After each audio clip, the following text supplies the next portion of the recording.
Hello, everybody. This is Cutie Roo. I am the host. I am back for my show, Legally Cute. I also go by Roo. I was out last time, but now I have returned and I have brought the Stranger Cute Games episode because I don't know, I got inspired by Stranger Things. So essentially, we are going to be having a wonderful array of games that are going to be very, very fun and adorably cute. The first one I'm looking forward to is the Rain on Your Parade. We're going to be showing off this adorable game of a rain cloud moving around and doing cute little things and wrecking havoc. It's amazing. And on the call, on with me, our runner is going to be Shockwave, but. Yeah. Do you want to say hi? Hello, everyone. My name's Shockwave. For those who've seen me before, this is definitely not normally my wheelhouse of games. I'm normally in the shooter category, so this is like a venture off into something way different for me. Oh, was I supposed to throw it back to you there? I didn't know. No, you're all good. I'm seeing some things. No, just basically, I definitely think this game is great. I know I'm looking forward to it. We're having an interesting category that's not your normal, there's going to be some new office and silly things to show off. And I'm really, really looking forward to it. So whenever you are ready, start counting down and take it away. Sure. Well, we can go ahead and we'll just get started. 3, 2, 1, go. So, Rain on Your Parade. This game is where you play as a cloud and you rain on people. The rain can take in different forms. Each level is basically a different mini game with different objectives that you have to complete. You have an objective list, and the ones that are starred are the only ones that you have to do. So those are the ones I'm going to be doing. So in this case, this one is I just have to put out all the fire. And make, the dumpster's now happy. Let's go over here, put all the fires, and then I can save a few seconds by pausing the game and leaving the level immediately. But that's basically most levels, is do just the star objectives, then leave. So this one is just, I gotta soak everyone, including our fan there at the top who loves the cloud with the little cardboard sign. Oh, this game is so good. So what got you into this game? I know I've asked this, but I just was kind of curious for everyone in chat because this is such an interesting game to find, in my opinion. Yeah, so actually, my sister showed me this game. She came up to visit me after she got off a cruise, and she came by just because where the cruise took off. So she came and said hi, and we started talking. And she's like, "Hey, have you ever heard about this game, Rain on Your Parade?" And so she showed it to me, and I started playing it in the house while she was here, and it was just so cute. This game was just so cute. It was the little cloud with the smiles raining everything. The little sock human. Oh, sorry, they're humans, not humans. Humans. Humans. Yeah, it's just, everything about this game was just so cute. It was a nice venture from my normal genre of games, so it was cool to do something different. So this level has multiple star objectives. So you can see over there in the top left, one of them is to wake the teacher. There you go. Good morning. The other one, we're going to go over here, is to do the science experiment and make a vinegar volcano. And the third one is we're going to explode a chemistry set. Just like that. Don't worry about it. So here's a different level that's normal. So this is a get a high score level. These don't matter. You can skip them. Okay. And you can just move on to the next one. I love this game already. Right. So you said this game was cute. Ignore the fact that I'm starting a fire in a warehouse, though. Okay. That is what I'm supposed to do. Don't worry about it. It is still very cute. So you're having the oil going everywhere right now, and yeah, I'm trying to light everything on fire. And basically. I see a person on fire. Okay. Yeah, there's one person up here though. He's fine. He'll make it out. Yeah. And then, wait, are there others in there? There's one person somewhere else, and the other person got out. I don't know where they went. Okay, good. Come on, spread the fire. I don't mind the fire destroying everything. I don't know. I love the havoc right now. It's amazing. Yeah, so there's different. Some levels have different liquid sources that you can go pick up. So, in this case, we're on a farm. We're gonna go pick up some acid from a bucket or barrel that got destroyed. Don't worry about it. And I'm gonna go to destroy everything on the farm. Yeah, that's the objective, is just destroy a bunch of stuff. I swear, I don't know about these games. Like, they're very fascinating to me because it's just like so chaotic and everything. And I don't know, it's like it's hard for me to process all the information at once because it's just so much. But at the same time, I love it because I'm like highly entertained. Yeah, you're entertained by me raining down acid rain, destroying a farmer's livelihood and all their vehicles. Yeah. Yeah. That's I'm sympathetic. I'm an empath. I'm all of the above. I promise. This level is an auto-scroller. I just have to basically move to the end of the level and just destroy the thing at the end. There's some bonus objectives that I can do to unlock different cosmetics for the cloud, which, yes, we will dress up the cloud in a second. Aww. But there's different other objectives that you can do to unlock like bonus cosmetics. So I'm gonna try to do some of the easier ones on the run as well. That's actually. There you go. So that's auto-scroller. Super easy. Hey, we didn't have too much havoc in that one. We didn't have. Yeah, that one's don't get shot. Yeah. Don't get electrocuted. Yeah.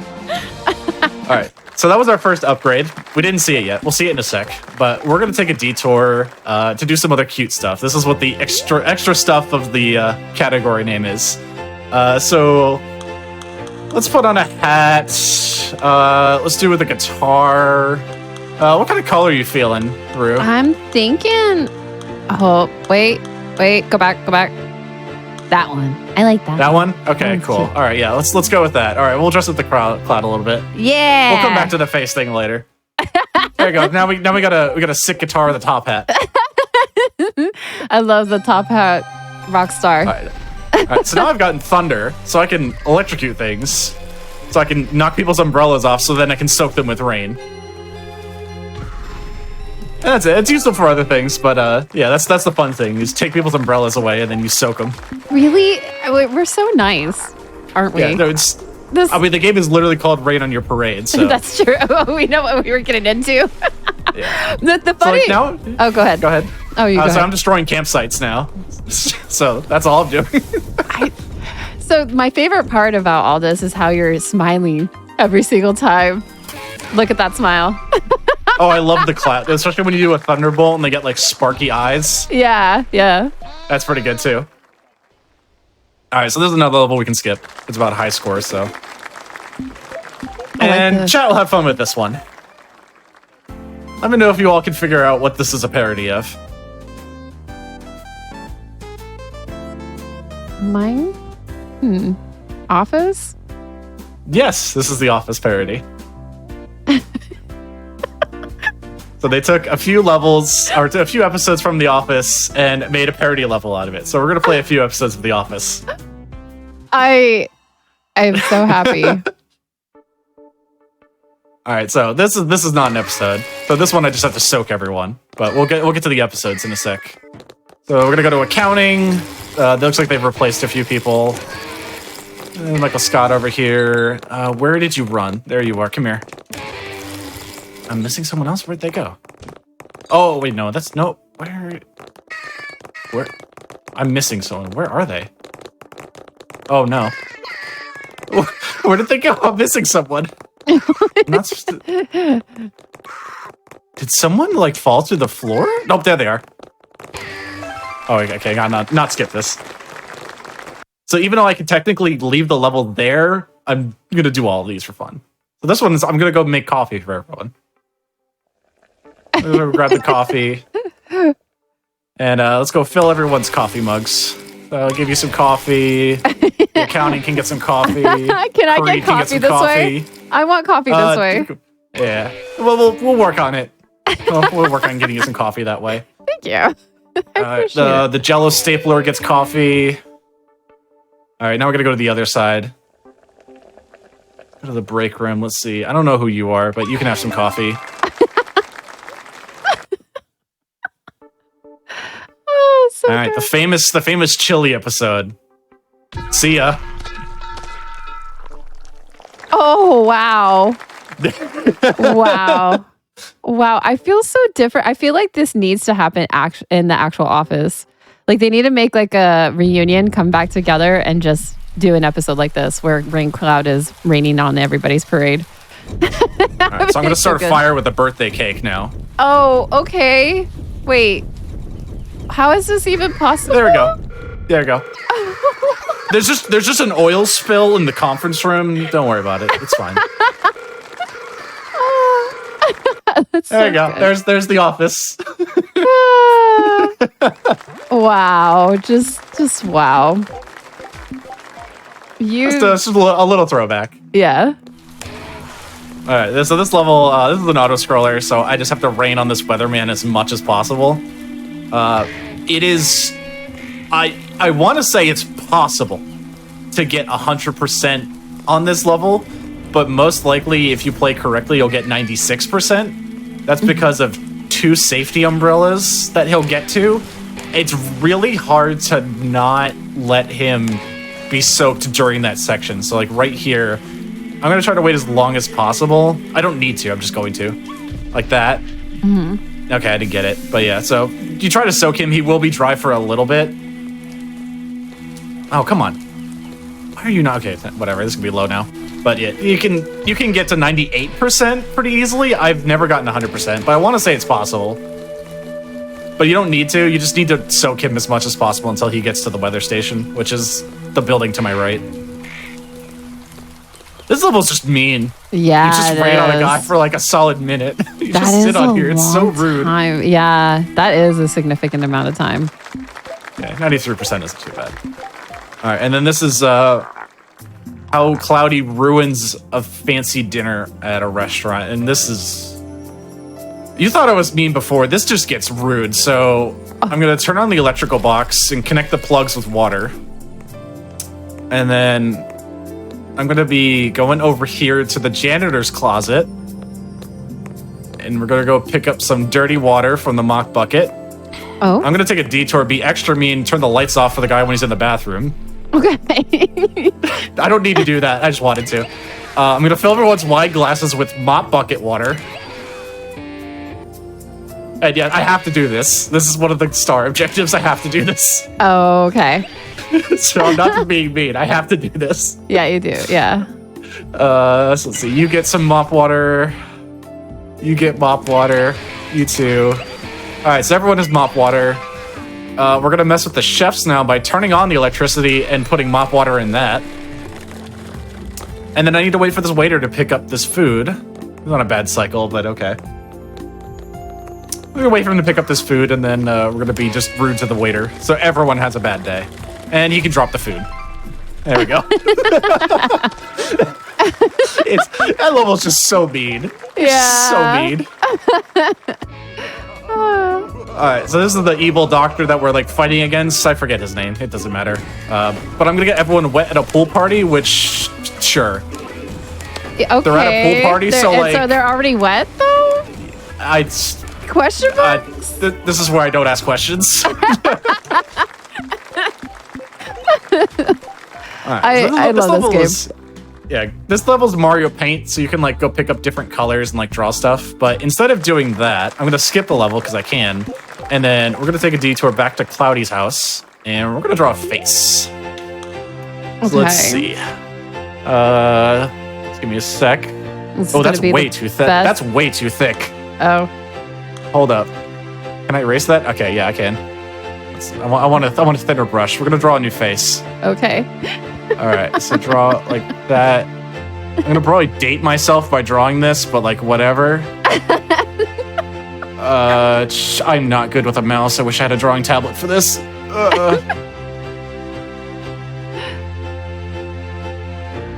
right, there you go. Awesome face. There you go. We have awesome face now as the cloud face. I'll talk about an old meme. There you go. I can see his face. All right, Cloudy has a new face now. It's a crazed face too. Does it move or it just stays like that? It just stays like that the whole time. Oh, I love it though. I can change it back to the default face whenever we want to. But okay, yeah. I actually like this face a little bit more at the moment. It's a beautiful, spectacular job. Yeah. Thank you. I spent a lot of time on it. A solid 60 seconds. All right, now we have snow, so we can turn people into snowmen. or snow people, or snow humans. Actually, is canonically correct. We can also ruin this car's day. Goodbye. There you go. That's just it. That's just the level. You just make people snowmen, and then you just make a car explode. All right, so this one, we're gonna ruin this scenic view. We're gonna violate some safety rules here. Get rid of this fence, make some snow humans, and then kick them off the ledge. See ya. What? You could, if you get a good lightning strike, you could really rocket them like. You can. They are very. That would need a little more. There you go. There we go. 2 for 1. 2 for 1. See ya. Just get him off the ledge. Come on, you two. Thank you. We'll move on from here. This game is so good. We can skip this level too. This is another score level. I wonder when people first saw this name, it's like, oh, this is so cute. And here I am kicking people off of ledges, putting mop water in people's drinks, and just, really just having a blast with this. I'm gonna try to dunk this kid in the lake. Okay, No, I missed. that's so sweet in the snow. Okay. Come on, go, go, go, go! Yeah, Timmy's in the lake. No. See, Poor Timmy. Bye, Timmy. Enjoy the freezing in the lake. Oh, hey, there's a horror one. oh yeah. So now we're gonna raise the undead. I'm gonna, get some zombies. There you go. That's plenty of zombies, and I'm gonna lead them to the end. But yeah, this level is basically an auto-scroller. I have to hope for the zombies to follow me as quick as possible. I'm gonna try to put this human in their path so they don't spend too much time deviating to try to turn them into zombies. They will always try to pathfind to me, so as long as I move forward, I shouldn't waste too much time. Yeah, you liking the variety here in the levels? Yes, I am. Wait, what? Very much. What is happening here? Are they playing like a beach ball at a concert? What is this? Come on, let's go. My undead, let's go.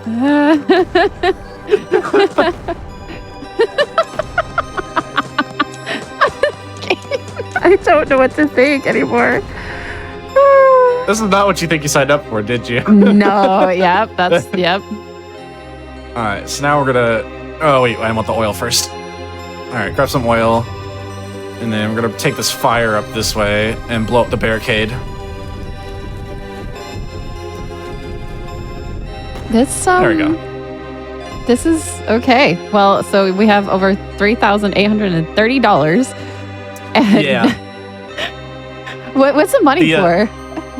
The bonus objective of the level is to cause $10,000 in damage.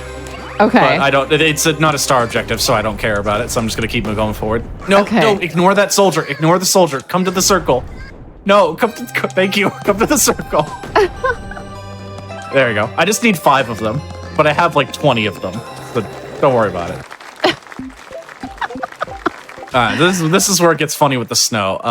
The best way to do this level is just to put snow everywhere around the start, and then just wait. So.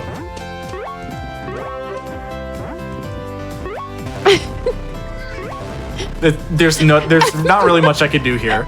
The best strategy is just to rocket them across the screen and hope it works. But that's what's making me laugh so hard. Is just the way they're rocketing and ricocheting across the screen right now. I just can't. I can't even keep up with what's going on with that until now, I think. We need a little bit more snow. Come on. Yeah, there needs to be. Oh my goodness, this is. There's really nothing I can do much here. I just rocket them faster and kind of hope it works. Okay, I mean that is a great strat. Hey, we're done. All right, cool. That didn't take too long. Yeah. It's a great strategy. You just kind of hope it works. You just watch them rocket across the stage. You're like, oh yeah, this will work one day. It's just when will it work? Yeah. All right. So we're taking over the news. Okay. Time for the cloud channel. I need to go to the weather though, so give me a sec while I change the camera. And then this guy he's got my job. I want my job back. So see ya, buddy. You're coming with me. This is my job now. What? Oh wow. It says. I need to get him through on the other side of this wall. Come on, buddy, let's go. All right, sorry, we've restructured the weather team under recent circumstances. Please go the way I want you to go. Come on, buddy. Oh, bonus objective, cool. This way. All right, that way.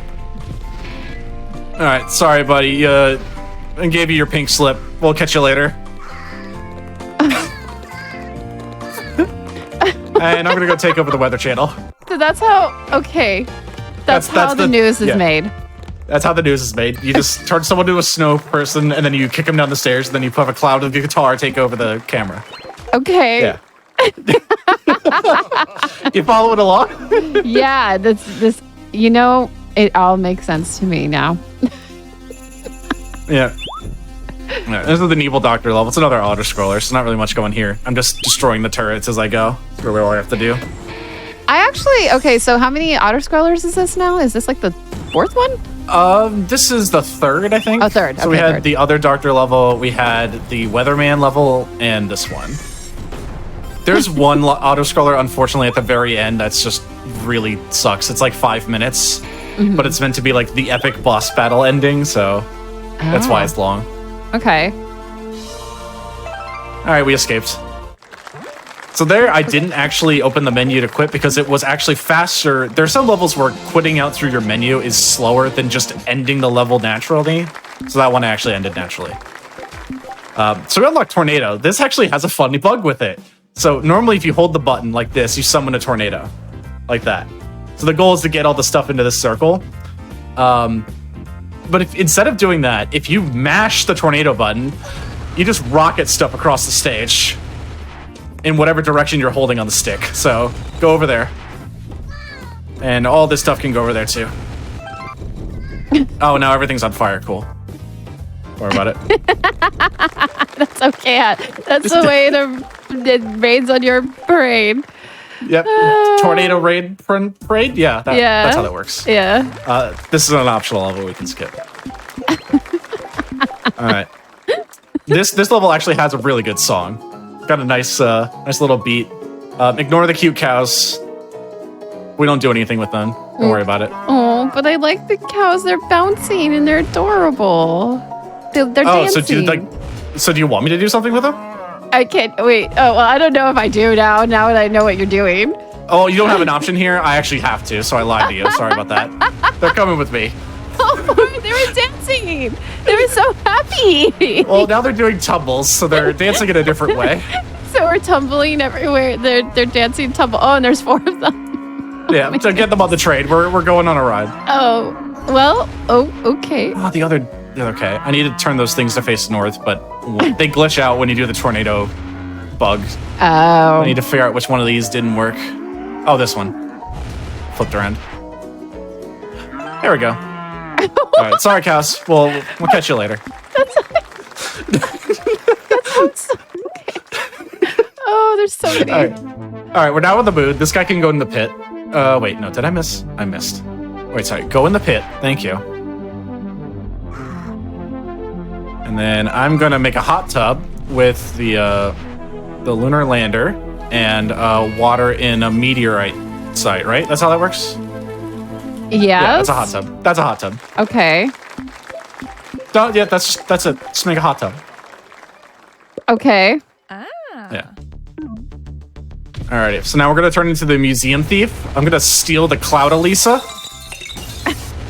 I can't get over the hot tub. I'm a little concerned at the moment. Don't worry about the electrocution aspect of it. You do have a hot tub in the end. Okay, good. Alright, oh, come on. Cannonball, please. Oh, the cannonball's not going. Yeah, it's going that way, yeah. There you go. There you go. Alright, come on. Cloud Elisa, you're coming with me. Yeah. Alright, there you go. This game is just all over the place. It's so good. Yeah, it's quite a game. It's very, Alright, we can skip this one. Very cute though. So I'm sorry for any dinosaur fans out there, but I'm gonna have to reenact the extinction that happened millions of years ago. This is the correct way? This is exactly how it happened. Don't trust your history books. Okay. Also, yes, the dinosaurs sound like chickens. Why? Don't No Don't trust the questions. history books. Just Don't trust the history books. This Okay, is how it happened. Okay, I'm gonna go to every publisher and let them know that this is wrong and that we need to revise all the history books that exist in all and the schools. the green dinosaurs sound like cows too. I forgot about that. Oh, there's cows and chickens. Where is the last one? There's always one dinosaur that likes to hide, and I don't know where it goes. It's either in the top or the bottom section. Wait. No, it's not over there. Is it up here? Yeah, it's up here. There it is. Come here. There we go. All right, that is exactly how the extinction event happened. Don't trust any sources. Okay. Don't trust the history books. Cutscene. So like the whole game's premise is like it's a dad telling a kid a bedtime story about a cloud doing some stuff. That's like the story of the game, if you wanted to know. Oh, I was just thinking you were just some menacing cloud that wanted to wreak havoc and make sure that everybody was gonna, burn to the ground so that they can build themselves up again. Oh yeah, there's like an actual story in this. Oh wow, that wall actually got destroyed much faster than I thought it would. All right, so this is the long auto scroller. Unfortunately, we're gonna spend some time. We're gonna get some comfy. We're gonna get comfy here. There are some strats I can do to speed it up, but not a lot. Basically, the way I can play this is the best offense or the best defense is the best offense, something like that, right? Best defense is an offense. Whatever. There's a saying. I don't know words, man. I just play a game about clouds doing random things. So I'm just gonna put this line of snow on the ground. Any of the green robots will just die after they touch it for like a second. And so I'm gonna put it right next to this red line you see on the floor. That's the furthest right that I can go. So I can't go any further than that. Really? Yeah. It's pretty limited. But you're supposed to be protecting these houses of the humans from the doctor's robots doing whatever. So that's all I'm doing. But there's 7 waves. 6 of them are like normal waves, and then the 7th one is a big boss. So we just have to basically just get through them as fast as possible, killing things as fast as possible. The only timer really is how fast we kill things. Okay. These white robots are immune to snow, but they will get slowed down by it a little bit, so I do have to come by and hit them with a lightning bolt. But yeah, so we're going to be hanging out for the next few minutes. Okay. Well, so this is a game about a rainy cloud. So the storyline, there's an actual storyline though. There is a storyline, yes. Okay. Any further questions? I don't. I'm having a hard time with the storyline concept. It's like a kid in bed, and his dad's telling him a bedtime story. This is a bedtime story about. I actually would like this to be a book that's published, so I could read it to my kids one day, or even to my nephews, for that matter. This is a perfect storytelling book. Yeah, someone in chat said it. Yeah, I didn't hear about the great robot cloud fight of '89. All the history books. Oh yeah, that's right. We have turrets now. We have this monkey turret that I'm gonna put right over here because this is the furthest right I'm allowed to, or furthest forward I'm allowed to put these. Is this grid line here? So, oh please. Just the dead body of the thing is blocking the turret. That's so rude. Send help. Send help. So yeah, I'm gonna leave this turret down here to cover the bottom half of the map, and then I'm gonna cover the top half of the map. Okay. It's typically how it's gonna work. So divide and conquer. Except for this guy, he went a little further down than I expected. Oh, I missed some snow. There's supposed to be snow here. There we go. All right, it's wave 3. We'll get another turret. I think that's a monkey on the turret. I see the tail, so I want to say it's a monkey, but I don't see monkeys anywhere else, at least in the run. So yeah, it's a monkey on turret. I'm guessing it's like a balloon shout out or something. I don't know. I don't know. All right, so this is the mini boss. So they throw a mini boss at you, which is just this giant thing over here. I'm gonna pull this guy down here a little bit to help with this fight first. I do have a life bar, quote unquote. It's how much water I have on the right. Oh, there you go, it died. If I get hit, I lose water, but I can just come back down here to fill it up. I won't die ever. I will only die if the robots get through all the rows of houses. Oh, okay. Well, I honestly, you're like this bad A rain cloud that can handle anything. You are raining on everyone's parade. Yeah, and I'm pumping out sick riffs the whole time too. Yeah, exactly. Yeah, just kind of chilling, putting down snow. Oh, I love this game. Thank you for bringing this game into my life. I've never would have seen it if it wasn't for you. And I have to thank your sister too. I turn thank my sister for showing me this because I never would have found this. Yeah, I have to say thank you to your sister, even though that's a little weird. But I'm just gonna say thank you and tell your sister thank you. Yeah, shout out to my sister. Shout out to Appreciate ya. I've now told her if she finds any other games like this, like you need to send them my way. By the way. Yes. I honestly love like these, like so. I don't know. I can't put them like they're just so oddball games. It's a nice comfy game too. Like, Yeah. There's nothing that you really have to try hard for on like any of the objectives. I did the first playthrough is 100%ing all the objectives, and none of them were really like die hard. Like I'm really trying to figure out how to do this. Like most of them were pretty easy, or like it was a little bit of puzzle solving, but nothing too crazy. So it's a nice game you can just kind of pull up, be like, I just want to play something nice today. Yeah. You pull this up. By the way, we're getting some shout outs, requests of the doggo. Oh yeah, it's Ozzy, my dog. He's very tired. I would love to be your dog right now. He's just having fun. Yeah. Oh no, I got the mini boss shooting me. Nope. Wait, the mini boss is there? Yeah, this guy over here. You can cheese him by actually standing in his in the pole, so he can't actually hit you. Really? Yep, it's like a very minor thing, but yeah, if you don't want to get hurt, you can just stand in it and it can't hit you, which is pretty funny. Because the bullet comes out the front of the turret, not the middle of the turret. So when it tries to track you, it tries to use the front of the turret to track you in different spots. Oh, someone said pet the dog. Yeah, I can pet the dog. Here, I'll give him chest scratches. That's what he really likes. Aww. There you go. He's also laying on a dog bone pillow. I'm not going to take it from under him, but yeah, he's got that underneath him. Oh, sorry, I got my second Tesla coil. I should move that.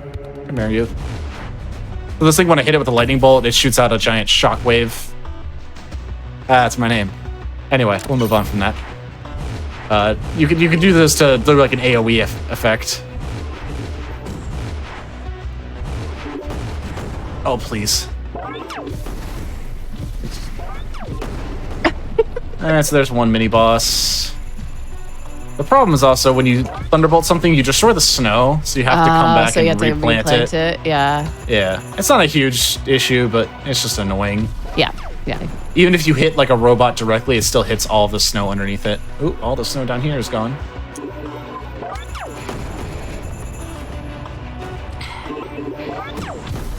All right, mini boss down here. Come on, you. Oh. We'll just take care of you real quick. There you go. I love how a rain cloud snow is so impacting for a tower defense. It's just, yeah. Like, if this is what I could do for all tower defense games, I would want to. Just get Cloudy to come in and put snow everywhere. Yeah, exactly. Yeah, it seems like a pretty solid strategy. Yeah.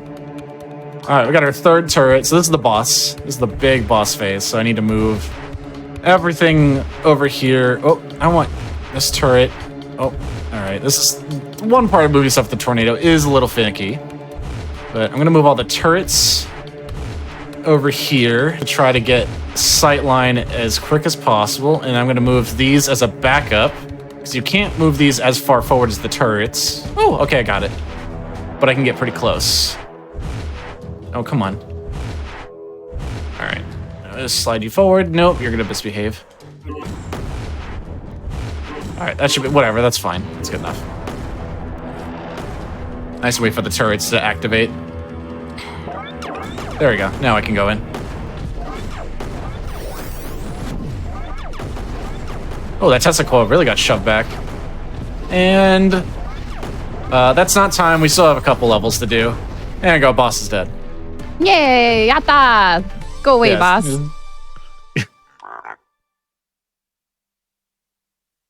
You just gotta wait until the level's over. It says wave 8, but there's nothing else coming. That's just their way of letting the game know that it's over. Gotcha. They were just like, nah, we thought we wanted you to do more, but hey, you were just such a rock star. Yeah. Well, I'm a rock star enough to get my own parade. Yeah. And just like the rest of the game, we're going to ruin it. So, we're going to do Mega Soak, Insane, everything is wet, Cloudy Stop, all that stuff. This is fine. Everything's fine right now. I don't need to make everyone wet. I'm just doing it for fun because the text is funny. I do need to destroy this float, though. I gotta destroy all the little shrubs and all the little edging. Okay, that's destroyed. And gotta get all these floats to fly away. Alrighty, time's coming up in like 10 seconds. So, and time. Whoa. Oh, well. That's it. Wow. We had a parade in our honor and then we destroyed it. Wow. Okay. Okay then. You unlocked the New Game Plus. Do you want to show more? No. What's the New Game Plus having then? I'm just kind of curious now. So New Game Plus. Well, you beat the game edition, which is kind of neat. You also get fireworks on the screen. The main thing that you get is this thing called Sun Mode, which puts a sun in the world as you're doing different objectives, and if it touches you, you lose water. But for those levels, if you lose all your water, then you die, and you have to restart. Okay. Oh, why did the resolution change? Well, sorry about that. That's sorry, okay. Tech. Whatever. Turn that off. But that's mainly it. You get a couple other like cosmetics for beating the game, and you can go back and like 100% the game and get more cosmetics and stuff like that. But let's see, what do I have as a cosmetic option that we can end on? Let's see, top hat. Oh, there we go. There's a nice like, that was bunny ears. I didn't even know that. Oh, anime. Okay, yeah, we'll do anime hair, or that's cloud hair from FF7. Yeah, that one. Let's see, what accessory do you want? We can just end on this. I honestly surprise me because I like surprises. Let's go with World's Best Cloud, and then we'll go pink. There you go. All right, there's our ending cloud. Aww. But that's everything I got for Random Parade. This game's super cute, super casual. Thanks again to my sister for showing me this game. If you want to buy this game, it's on Steam and Switch that I know of. I don't know if it's on other platforms, but you can go and look that up yourself. It's like $20. It's not expensive, so I do recommend trying it, even if it goes on sale. You pick it up and you knock it out in a weekend.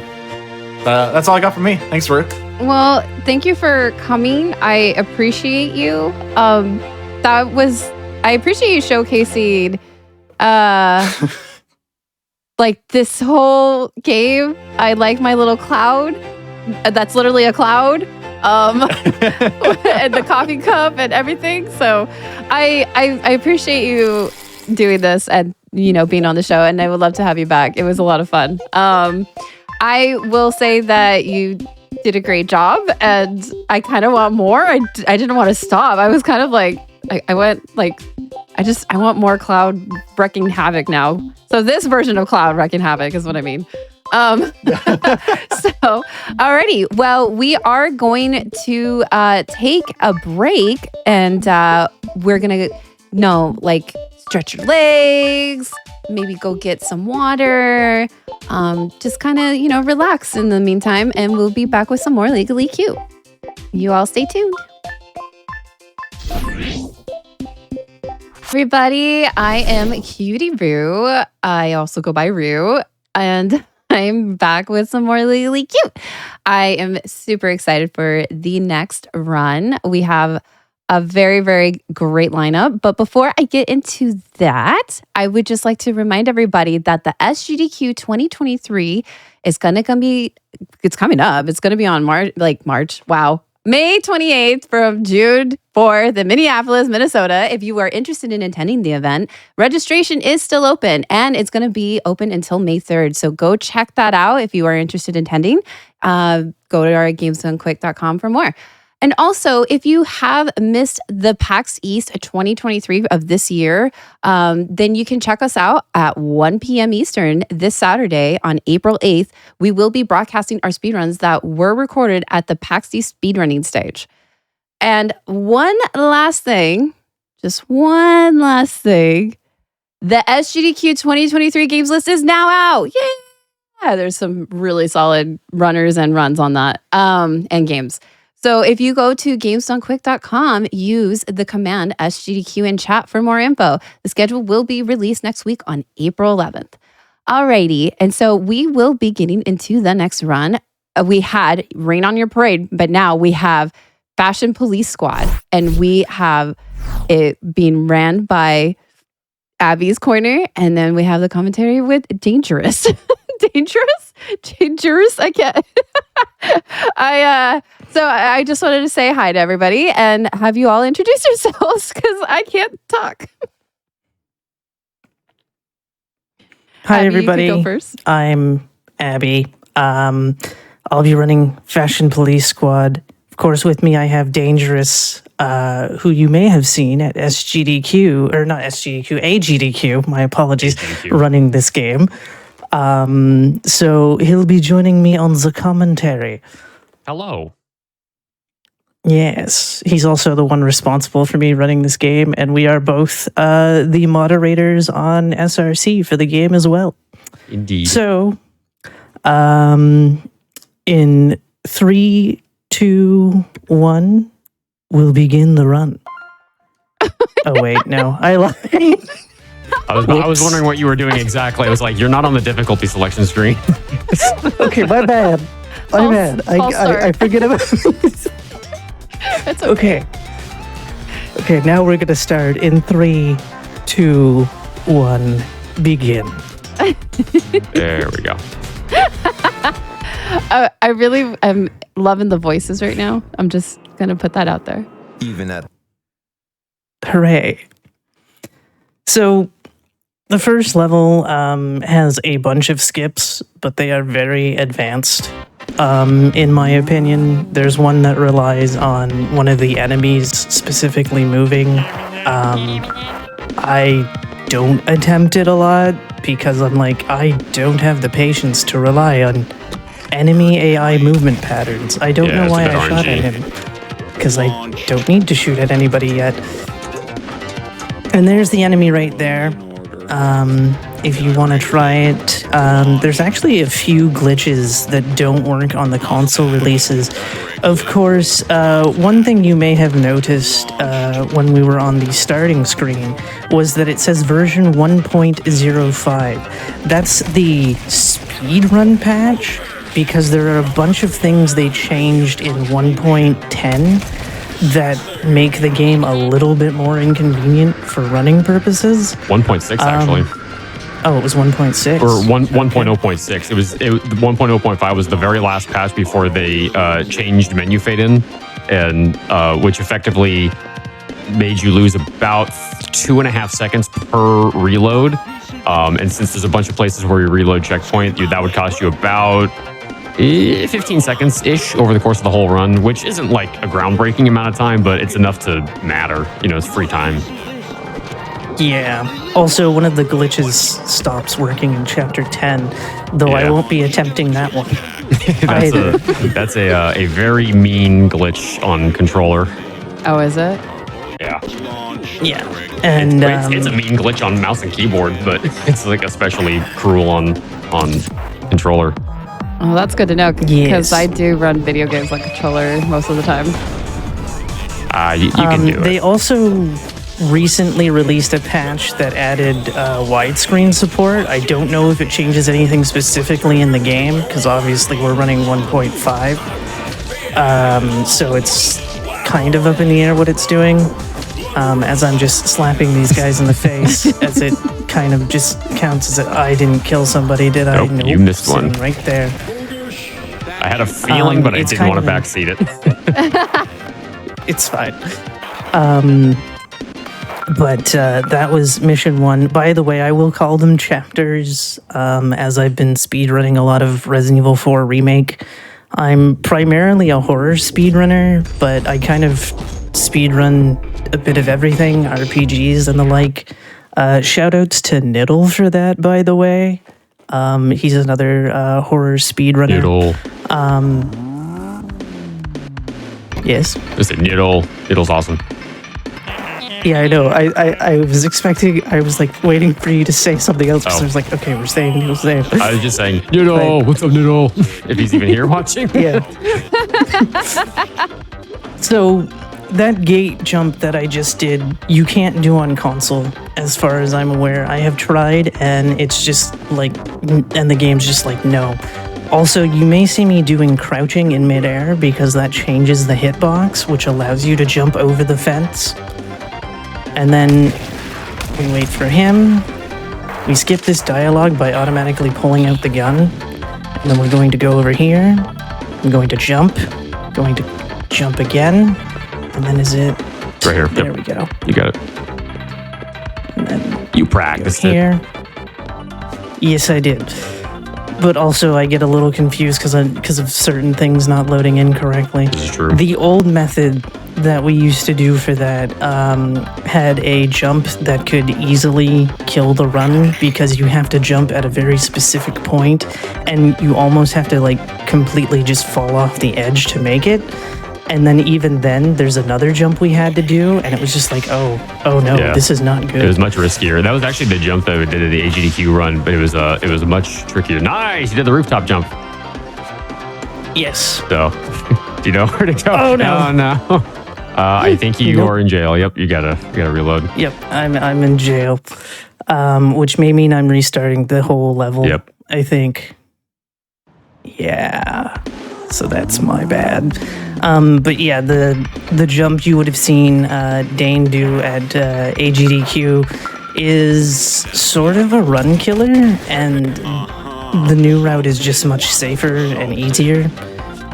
Oh, it's like for marathon There we safety. It's better for that. Well, during the AGDQ run, we actually didn't know about that run, about that skip yet, and then somebody like from back during the demo days, like when the game's demo first dropped in like August of 21, they were watching it and they were like, this is like a really old like route, like you're doing an old route, and we're like, what's the new route? And they showed us this one, and it was like, whoa, okay, this is like way better. This is like a way fast. It saves 20 seconds and it's not risky anymore.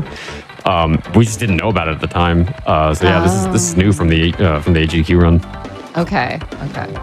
That's actually, that's what I love about like the mainline events and just even like the hotfix shows in general too. Cause like, I don't know, you see like this run, you get inspired by it, and then all of a sudden you start like speedrunning, and then all of a sudden like everybody starts getting involved, and then it's like, oh, there's this new thing, and it's like, oh my goodness, yes, you know? Yeah. I love seeing the development of speedruns.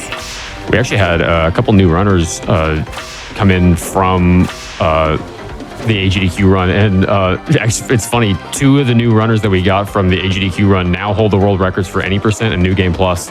Really? Just from the AGDQ run. Yeah, they came in and they started knocking the time down, and they started really, you can actually get out of this, but it's very difficult. I would just reload, honestly. And Oh, come on. I didn't realize that because I was like looking and then I was like, honestly, okay, just do it in bounds. This jump is really finicky, Yeah. and you have to like really know where the hitboxes are, and I would just do it in bounds. It doesn't save much time. But anyways, yeah, so like these new runners came in from the AGDQ run, and they were like, dude, this run was so cool, we want to learn it. And now they both hold the records in any percent in New Game Plus. It was like, holy cow. This is not what I expected to have happen. Yeah. I thought we might get one new runner who would maybe like run it twice and then give up, and it's like, oh, nope, we got new record holders. Yeah. Well, that's actually really cool because, yeah, that's what's so fun about speedrunning is that you never know who comes and gets inspired and then all of a sudden like commits to, learning, and then all of a sudden the world record. That's impressive that they already like 2 of them? Yeah, one for each category. That's so good. That is really good.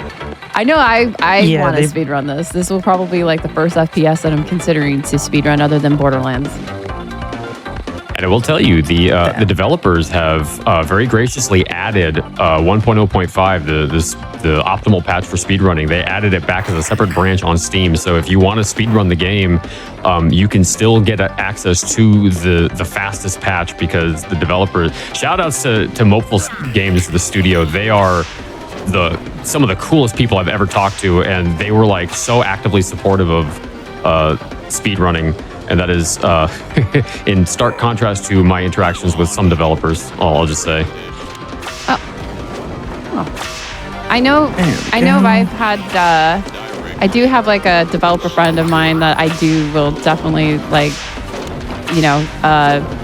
there are some developers where, yeah, you get like a mixture, I guess is the best way to put it. But I know that there are some good apples is what I mean. Yeah, there are, definitely. Hopeful Studios is one of them. Okay, so this is a new route as well. So what Abby's going to do here is take out a bunch of these enemies. Ooh, don't get them both. Okay, so what she's going to do is she's going to take out this guy, and then right before the dialogue hits, she's going to trigger this fight. And what happens is the game cycles its objectives in a weird way where you can just skip this fight and go in. We did not know about this at AGDQ, and that was one of the old, like, ancient routes that was resurfaced after the GDQ run. Yeah, and kind of what I do there is I kill the loose suits and then belt the vapor, and then I will save the doll boys for the last, as you saw there, to guarantee that I can make it to the square before the dialogue happens. And now we're just going up on the first boss here. Unfortunately, there's not really any skips in particular for this. Also, we mentioned that 2 new runners came in after that run, and they put in a lot of work. It wasn't like an instant thing that they both got the record. Yeah. They did quite a lot of runs, and they earned that spot. Mm-hmm. They spent more time working on it than I did. I was unwilling to grind it after AGDQ. I was like, I think I need to take a little break for a while. That's fair. I totally could understand that. Yeah. And then you went and did 100%. Yeah, well, I routed 100% specifically to submit to SGDQ, and it sadly did not get in. But I spent a bunch of time routing that, and by the time I had gotten the time down to sub 125, I was like, all right, I think I need to take a little break for a while. Divine and I both were just like a little bit burnt out after pushing this as much as we had for so long. So yeah, this is Hugo. Hugo's lacking a lot of color. We gotta pump him full of paint. Yep. And he also likes to say rookie numbers, or as I say, cookie numbers, because for some reason I think he sounds like Cookie Monster. A little bit. So I'm just like, yeah. Yeah, hit. So now he picks up this phone call. Yeah, so you have a little horde phase where you gotta just kind of clear out all the enemies. This is the origin of this is he takes a phone call he has to step outside, but he calls in some refreshments and some entertainment for us, and so this is the entertainment.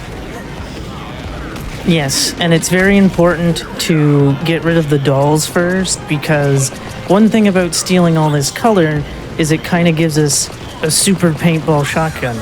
However, we want to save that for Hugo himself, because we need to use the paintball shotgun on dolls. So if we take care of the neon bras first, then it's like, oh, well, gonna waste supercharged shots. We're wasting shots. Yep. Yeah, you really only need to just take out the dull suits before you take out the last neon bra. You can take out the loose suits in any order you want, but yeah, you just have to make sure you take out all the dull suits before you finish off the last neon bra, and that gives you that supercharge, and that cuts down the final phase by I'd say like 10 to 12 seconds, give or take. And unfortunately, I couldn't show you that Hugo Boss can still hurt you even after the boss fight is done. He just didn't want to continue to do damage, and I was like, oh okay. So now we have sort of this intermission because after X amount of missions, we get you realize new upgrades. You know, you just went back into Hugo, right? I did the thing. No. I think you just reloaded checkpoint. Did.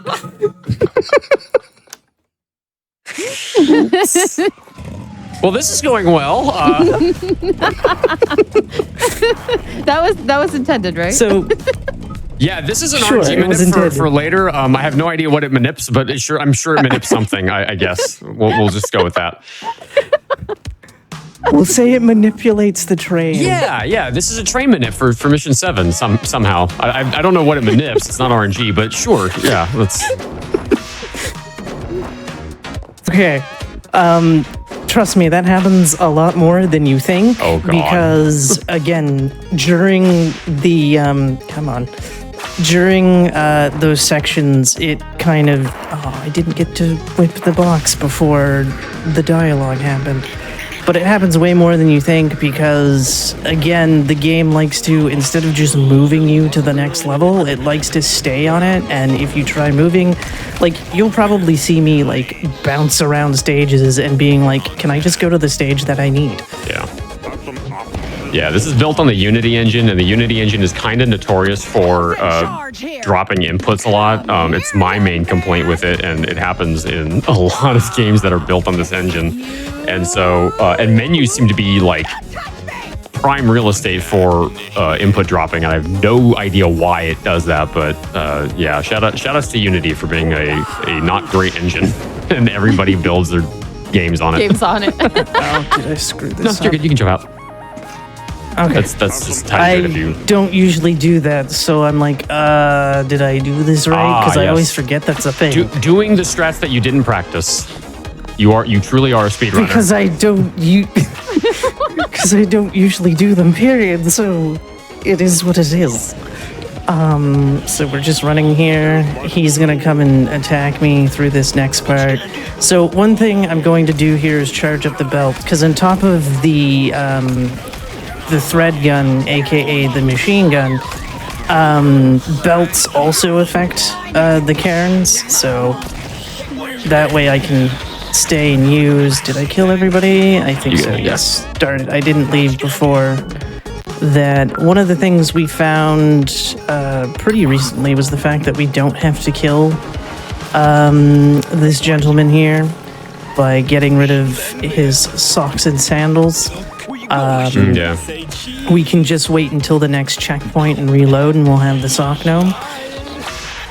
Yeah, we're just gonna- the checkpoint system allows us to kind of take advantage of an exploit. So we get a bunch of new weapons between the first level and level 6, or actually level 2 and level 6 technically. And the game has a checkpoint system in place where there's one specific checkpoint inside of each level where if you manage to trigger that checkpoint without having the new weapon acquired, the game will give you the weapon at that particular checkpoint. And as long as you don't load checkpoint anywhere else in the level, it'll let you keep that for the rest of the level. Well, that particular checkpoint is the one that gives you the sock gnome, and so you can just skip taking that guy out. It doesn't save a lot of time. It only saves maybe 2 seconds at most, but it's still a nice little optimization. And also, you want to take out the Taurus first every time, because the sock gnomes are a damage over time. So that way you can just throw 2 sock gnomes and then deal with everybody else. Indeed. Provided I can aim. And then we have him. So I'm going to. I'd probably. Oh wait, no, You're good. we did it. You're Okay, good. cool. I'm keeping careful Because you track kind of of your want progress. to. Right. So now we have level 5. In terms of skip difficulty, I classify 7, 9, 10, 5, 11, 12, 2, 1 in terms of the levels that have skips. That's the order of difficulty, with 7 being the most, 1 being the least.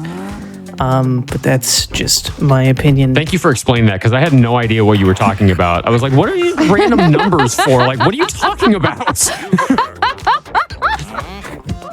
I was like, are these numbers from Lost? What do you...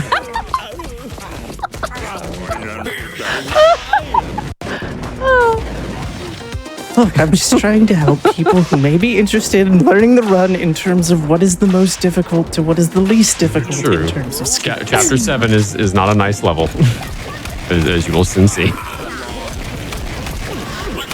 It might not be nice, but it is definitely worth it if you can pull it off. It's true. Yeah. I think my fastest in-game time for level 7 is 23 seconds. Something like that. Oh no, oh no. Ugh. Yeah, you gotta Screwed it restart up. checkpoint. Okay, so a little explanation about what's going on here. When you start the level, you start it with the Fab Slap meter almost fully charged, and kind of what they intend for you to do is clear out all the enemies at the very beginning of this section, and that gives you just enough charge to have the Fab Slap fully charged when you go into the next area. Well, it's a little lengthy to take out some of these enemies, so we just throw our damage over time sock gnomes at this guy to get us up to 94%, and that just means we got to take out 3 more enemies in the next area. And what we do is we use the warp function of the Fab Slap in order to get us up onto that big ledge, and that lets us just jump right over an invisible wall that they didn't draw high enough, I guess. So you're going to see that here. She's going to slap the enemy on that balcony and then jump around the corner to the left. Just like that. Oh, nice. Yes. And that is not the fastest way to do that, but it is far and away the easiest and the most consistent. But there is another way to do it that is horrifically awful and saves, oh man, about 8 seconds, I'd say, because you skip the Fab Slap animation entirely, which is nice. Ooh, okay. So this is a kind of a trickier skip. You got to jump, you got to do a little platforming of these lights, which is tougher. You can actually jump on that second light right away, but that requires jumping at a really weird angle. Oh, like nicely done, Abby. And now we meet the manager, who is just 2 doll suits in 1 giant suit. Yes. What were you gonna ask, Drew? Oh, I was gonna say, well, basically, like that camera angle jump and just moving the camera of the game is actually pretty hard. Yeah. Now, fun fact about this cutscene. You may have noticed some very jittery gentlemen that I kind of slapped. If you don't slap them, they will continue to exist, and they can cause some shenanigans to happen while the cutscene's going. It doesn't affect anything, but it's just shenanigans happen in cutscenes. Really funny. If they still live. You can just kind of fly away. They'll just kind of like slide away because they drop bombs, and that will knock you off kilter, and you'll just kind of slide until the momentum of until your momentum stops because you hit a wall, and that's like all it is. And now we're at mission 6. Mission 6 is a pretty normal mission, right? Nothing weird is going to happen here, right? Yeah, no. Nothing at all. Nothing weird. Everything's gonna be fine. Everything's fine? You're not going to do like a minute-long skip followed by like another 1.5-minute skip? No? Followed by completely breaking the game wide open. Oh yeah, that does happen in this level, I think. Yeah, you're right. So that mechanic about obtaining a weapon via checkpoint is going to come into play here. There's if but and only if you can get into the vent. But only if. Yes, only if you can get into the vent. This is the problem of running Resident Evil 4 because their crouch button is a button and not the stick. Yeah, that's true. So, that's right. I forgot about that. So anyways, you're supposed to go get a weapon here, but if you time this properly, and Abby sadly did not on the first try, right there you go. You hit this checkpoint and then you reload, and that saves you having to go get the drip cannon. So you just have it in your inventory, and as long as she doesn't reload again, she'll just keep this drip cannon until the end of the level. Now, unfortunately, I don't do the cool strat that everybody else does. I do the old-fashioned strat, but I also do it even slower because I have to make sure that these people are dead so they leave me alone. Hey, the old-fashioned strat is cool because I found that one. Divine found the new strat, which is a lot harder. So if anything, my legacy is living on in doing the old strat. So we're going to soak this wall so much that the drywall is actually going to crumble, and that's going to create an opening in the wall for you to just kind of go right through. Do that. This weapon also, breaks one thing things. about the Also, the one thing about the drip cannon is if you are sliding on the wet floor, it makes you go faster. Indeed. Good to know. So it also has that advantage. Yeah. So I'm jumping here so that I can get past this invisible wall. For whatever reason, I have to jump in order to do it. If I don't jump, it doesn't let me through. Yeah, it's kind of weird because I can do it without jumping, but it's I guess it's your particular setup just requires jumping. I don't know. I don't know either. I just use a PS5 controller. It's nothing super fancy. And this fight is unskippable. You actually have to finish this fight in order to spawn in the end level trigger because you can get into the train before you do the fight, but then nothing happens, so you're just kind of stuck in the train.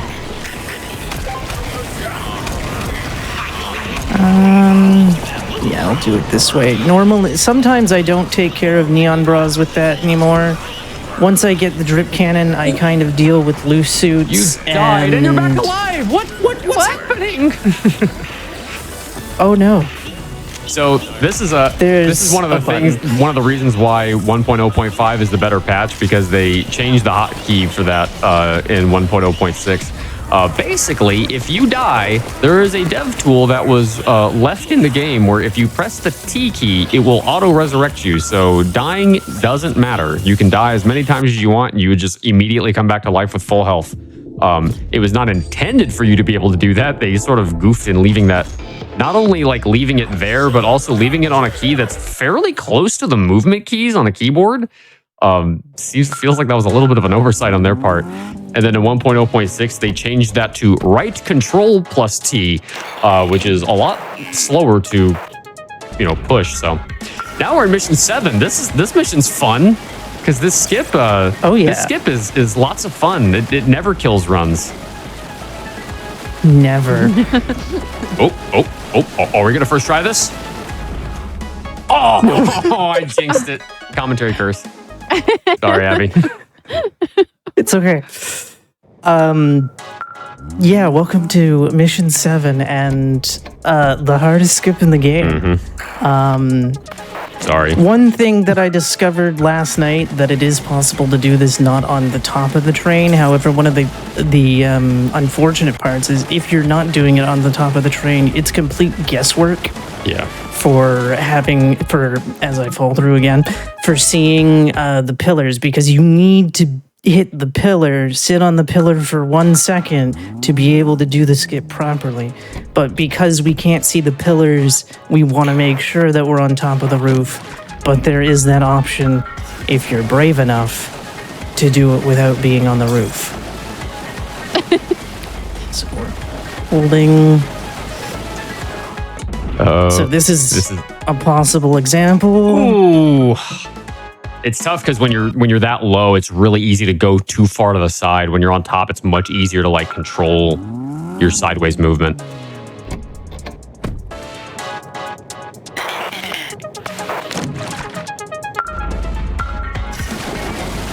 All right, let's see if we can do it. So the magic for this level, by the way, for anybody that's watching at home, you're in a subway train and you're on a subway, but what's funny is that the subway itself, nice, let's go. That's mission 7 right there. Done and done. So what the magic of it is that the train isn't actually moving, the tunnel's moving, and that makes it look like the train is moving, but the train is actually not moving, the tunnel is moving, and that carries you to the end of the level, so you have to jump on that collision in order to get carried into the end of the level. And doing it that way gets you to skip the entire mission, which saves about 3 minutes. Yeah, because without doing that skip, it takes me about 4.5 minutes to complete the level. You can still do the second half of the glitch, or the second glitch, which is the one you saw me at the end where I was just hopping there. Without doing any glitches, it takes about 7.5 minutes. So it is quite the time save. And now we're into our second boss fight. And as I don't skip dialogue, Very nice. because things happen, you might notice that he's using a certain weapon to a certain character that you all may be familiar if you play a certain RPG series and the particular game of the 1997 release. I'm actually glad that Cloud has showed up twice today. Sorry, I didn't mean to. Anyone in chat, what is the character? Sorry, Cloud was on earlier when rained on your parade. It was a cloud. Literally, a cloud was a cloud. Very nice. So after we defeat his cloud form, he then he glitches out and he sort of has the hit properties of 3 different enemies: the neon bras, the doll suits, and the loose suits. So you have to hit him with the corresponding weapon for each. And then he goes back into his form.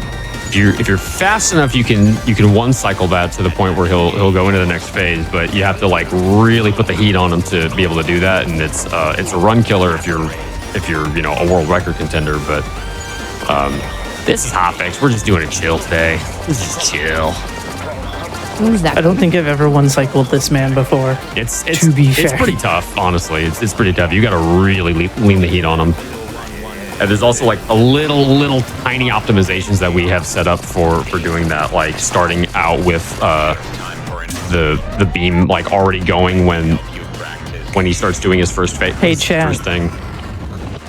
What's your favorite animal? Is it a snake? Oh, no. I don't know. That's a great frequency, by the way. Oh.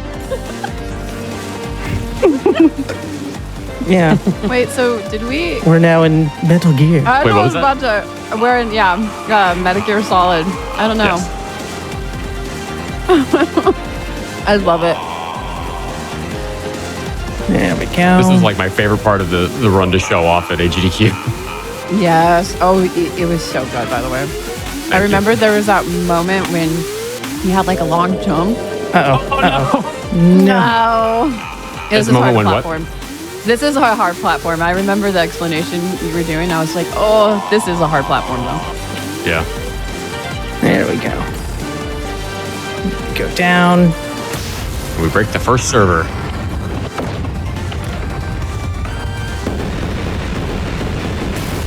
Don't worry, there's more classic game references with him as well. Rue, how much of this fight do you remember from AGDQ, out of curiosity? I feel like I'm rewatching it for the first time. Oh, okay. That's good to know. I don't know why. For no reason. Don't worry about it. Okay. What's that? Oh, okay. Yeah, it's a nice surprise for me in chat. Maybe. I don't know. Something. I don't know. Maybe. Maybe Whatever. just a little maybe. Anyways, whatever. I mean, Cloud is very effective right now. With the, having Metal Gear Solid show up. I'm kind of curious who else is going to show up now. All right, Rue, I have a question for you. Mm-hmm. What's your favorite animal? Red pandas. Red pandas? You know what's funny Aurelia is like, fungus. I've shown this run off to a few people, like, and the people I've had on the couch, I've asked them that question, and more than one of them has said red panda before, which is interesting. You know what my favorite animal is? My favorite animal is a wolf. Ooh, okay. I can vibe that. And Stein. That's right, it's time for the original first-person shooter. Okay. Yep, this is a nice... Remember this now? Yep. It all's coming back now. Yep. This is very, very... to give any preference, chat, this is a very, very nice secret Easter egg surprise. Well, not Easter egg, but reference. I love it. I mean, it could be an Easter egg. Is there an Easter Abby. egg within an Easter egg? Abby, you're going to have to sit on the one spot for a second before you cycle the dialogue. If you know what I'm talking about. Okay. You do not. Oh, wait. You know what I'm talking about, right? Nope. Back up. You're in the wrong spot. Back up. I'm in the wrong spot. It's in the corner. Of course I am. There you go. Of course it is. It's like, of course, it's out of my vision. I was like, where are you going? I'm back here. All right. So now. Ooh, Discord is not loving this game right now. Uh-oh. The audio's starting to bug out a little bit. It's fine. The video's still fine, but the audio's getting real staticky. Yeah, the audio is like, it's starting to sound like an 8-bit. Well, it's starting to get more 8-bit. Oh, that doesn't sound good. I'm kind of interested in like the sound effects that are coming from Cloud right now are actually pretty funny. The voice. Yeah, you'll hear him say, "Gotta go fast." And then, Also, password 1234. yeah, that's a good one. Password 1234. One of my favorites is you'll hear the Neon Bras say this line, and so he'll say it as well. He'll say the line, "Beep beep, mother," and that's actually a direct reference to Cyberpunk 2077. Really? Yeah. I didn't know that. That's actually really cool. Also, I'm afraid I'm not going to understand what you're trying to reference or what you're trying to get me to pause for. It's coming up. It's coming up soon. So, Okay. yeah, fun fact, you can actually break these nodes while the cover is still on, but it's very, very tricky to do. And you have to like really set your timing up because you can only do damage to these nodes while you're doing ADS and the drift cannon.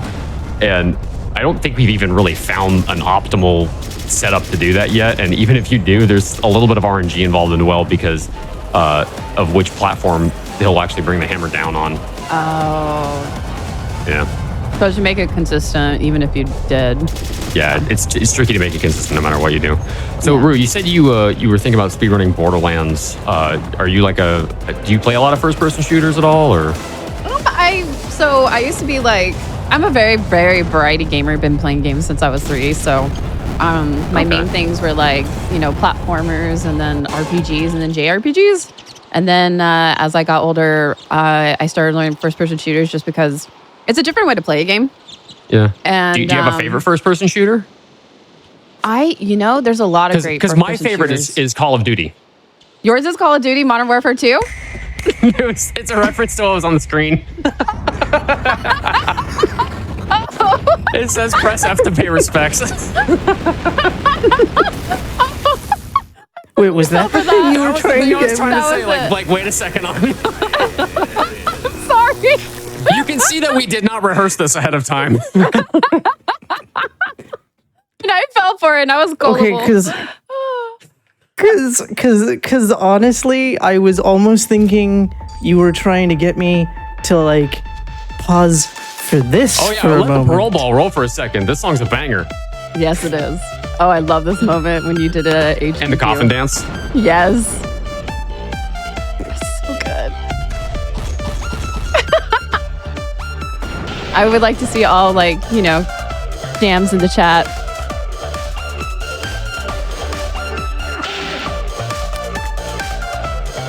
But yes, had I known it was the pay. See, I'm not a Call of. See, I played first-person shooters myself, but I never played Call of Duty. So the pay F for respects. I'm like, what? I only. And now I get your joke when you say my favorite game is Call of Duty. I only knew that from my brother. I've played 10 minutes of Modern Warfare 1, and that's my entire experience with Call of Duty. That was literally just to make that joke at AGDQ. Fair enough. See, it completely went over my head every time you played this game. I was like, what? Why is that joke there? What? Just assume it's a reference you're not familiar with. That's the safest assumption. Yeah, by the way, now we're in chapter 9, so we're going to be showing off this back half of the game and just how incredibly poorly balanced this back half of the game is.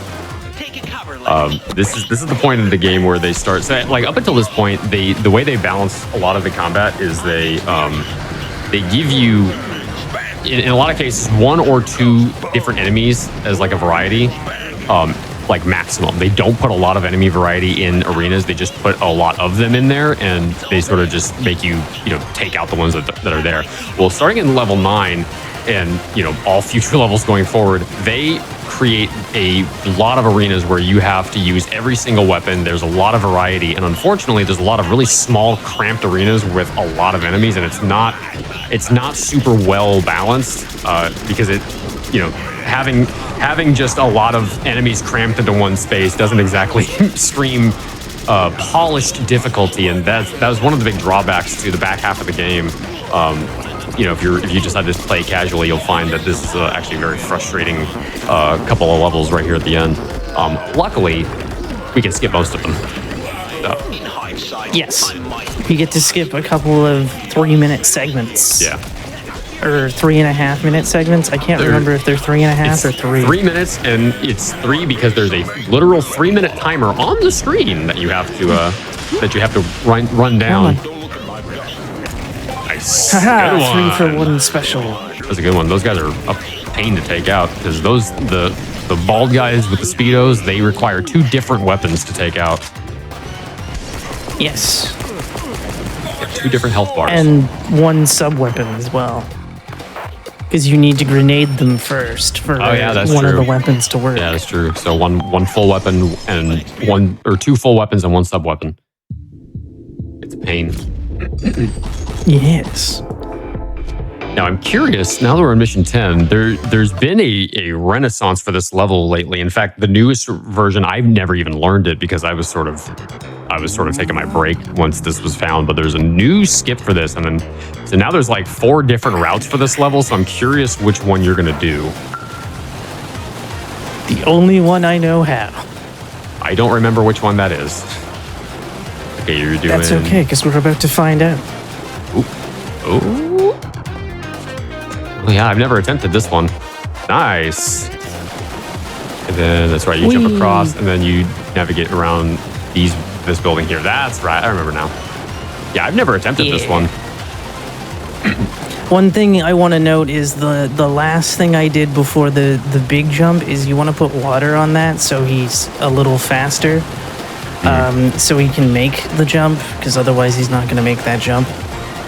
And you're just going to fall into the abyss. And now we come up to Jank Skip. Where are you going? Where are you going? Oh, you're going this way. Never mind. You're not doing Jank Skip. You're doing the other route. This is the better route. So we use the drip cannon to kind of squeeze into this gap, but it doesn't always play nice. It's kind of weird. There you go. There it is. Nice. There. And then you want to make sure you have a nice watered path so you get the super speed. If you don't get the super speed, you just fall for eternity. Nice. I didn't think I was going to hit the spot. And then I hit the spot. And then you want to stick to the left. Well, through here... Not too far left and not too far right. Through here is fine. It's once you jump across this path, you want to stick to the left. Yeah, you want to stick next to those lampposts. Otherwise, it'll be like, oh, you're out of bounds. And it'll warp you back. So now we're in the auto-scroller. The rail shooter auto-scroller.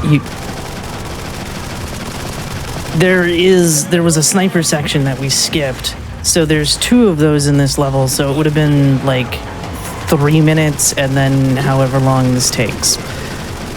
Because this one you have to murder the enemies. Otherwise, this is tied to the end level just trigger. Stay forever. Yep. Yeah, there's a 3-minute auto scroll in level 9, 1 in level 10, and then this is the end of level 10. This is sadly the one big auto scroller cutscene rail shooter segment that is unskippable because it is tied directly to the end level's trigger, which is sad. But then we've already skipped so much of the game. I feel like if we asked for any more, we'd be getting greedy. Plus, look at the fun. Oh, yes. We'd be skipping out on so much fun. This definitely has a very arcade-style set of gameplay here. Finally, that worked where I shot the car and it destroyed the doll. Yeah. Yay. Because unfortunately, dolls that are floating by drone are kind of a pain when it comes to hitting them. Not quite.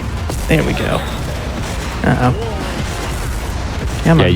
you can get them by like the dull suits on the drones. You can get them by shooting the dive bomb at the ground, but you have to get it like basically underneath the drone, and it's kind of tough to do that because the depth perception of a 2.5D platforming shooter is like not always easy to do. That depth perception can be tricky with this game sometimes. Nice. That's why I try to bounce them off cars, because sometimes that can help. That helps a lot. Yeah. Moves the hitbox up by a good amount. There we go. And turn around. It also helps when they're in cars.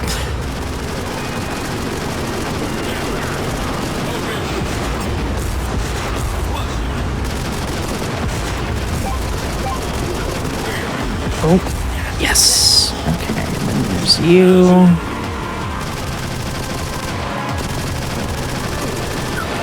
And then there. Oh, Come on. oh. There we go. There we go.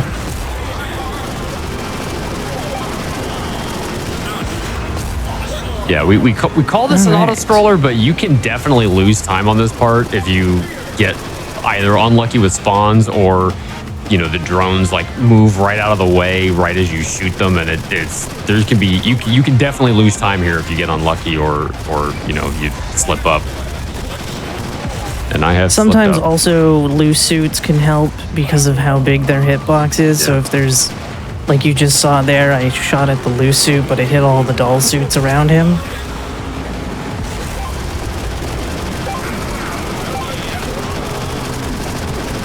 I like how it gives you a check mark if you hit them with the wrong thing at least once. Yeah. I'm surprised Haley didn't call in being like, hey, dude, you can't do that. Because Haley does that. You got to aim up a little bit. Yeah, there you go. There we go. You were hitting the back of the limo. All right. And I think, yep, that's it. Takes us into level 11. Yes.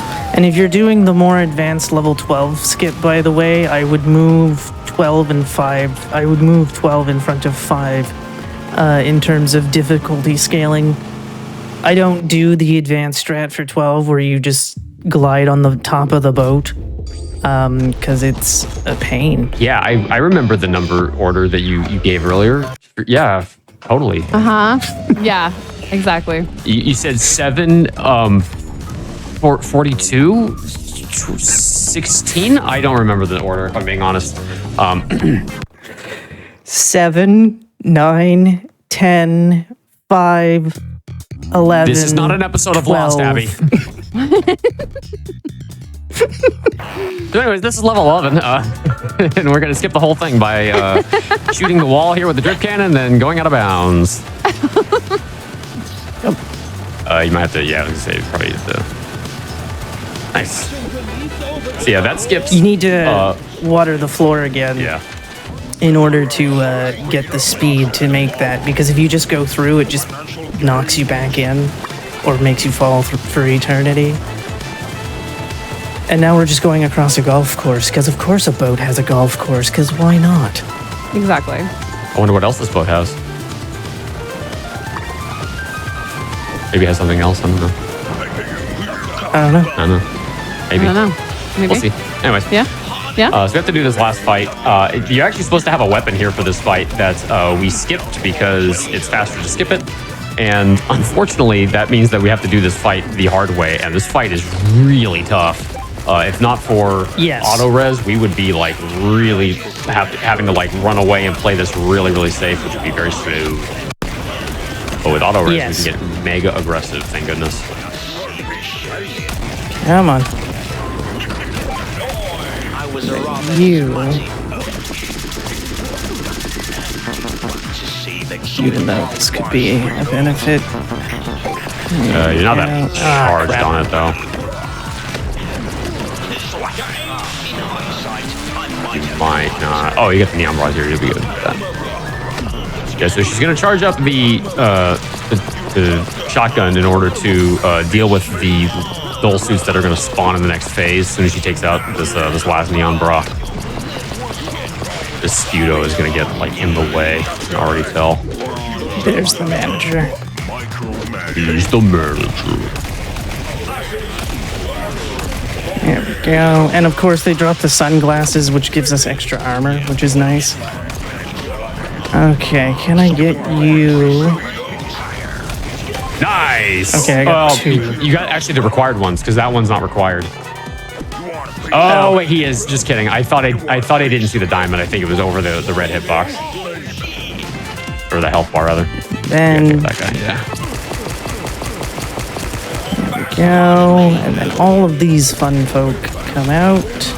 They definitely expected you to use a rocket from that weapon we skipped on this spot because they spawn them in all clustered together. It's like, oh yeah, they totally wanted you to use a rocket here. Yep. But we're too cool for that.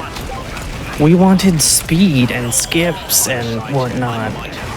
We wanted to make Mika go, this is fine. Poor Mika. Had his precious game broken right in front of his eyes. There we go. Nice. Good fight, all things considered. Yeah. I was able to hit all of them with, or all of the, whatchamacallits, the Speedos with, the cans, which is something I don't really get to do that often. And now we're in chapter 12. This is a very interesting level that we break. Yeah. This Because is a instead long of- level, by the way.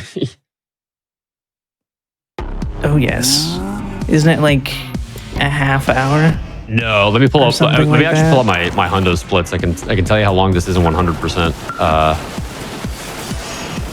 Because in 100%, he doesnn't get to do this. Yeah, I don't get to do this in 100%. You Whee! can skip literally 80% of the level doing that just by going through that floor and death warping. In 100%, this level is 9.5 minutes. Okay. That's not nearly as long as I thought. Yeah, okay. it's not nearly that bad. But I mean, that's a long time when you consider the fact that in any percent it's like 3 or something like that. You got to aim a I little wish I farther could get down. the skip. You got to aim a little farther down.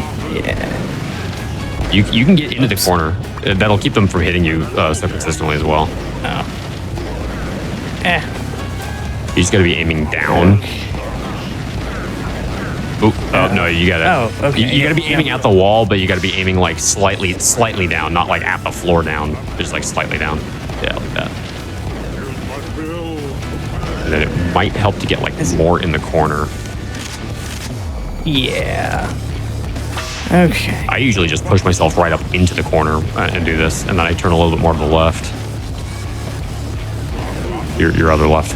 It's called the right. The right, left? But the right isn't right, it's the left. The left is right. So the left is right, but the right is not left? The right is not only not left, it's wrong. It's left is right and right is wrong. Wait. I think I what? confused myself. Okay, Dude, this arena is like really mean too. Like this is an example of a really poorly balanced arena. They put a ton of enemies in here. There's a lava pit that you just death warp into if you fall into it. There's a ton of enemies. There we go, nice one. And then you didn't soak the floor, so you there you go. Yeah. It put me in a bad spot when it put me over here. Yeah. There we go. And jump over here, bounce. This is one of the best platforming sections of the whole run, by the way. By the way, this music doesn't normally play here if you play this properly. Yeah. So if you want this tune, you have to do this skip. But you have to do this skip the way that you set it up. You can do this skip a different way, and it will destroy the music assets, but it's slower. Yeah, can I try and get on top of the cruise ship? No. I don't know how to do that. That skip is I have so tried. inconsistent. That skip is so inconsistent. I may be bad at being Batman, but you know what? At least I can somewhat do it. Nice.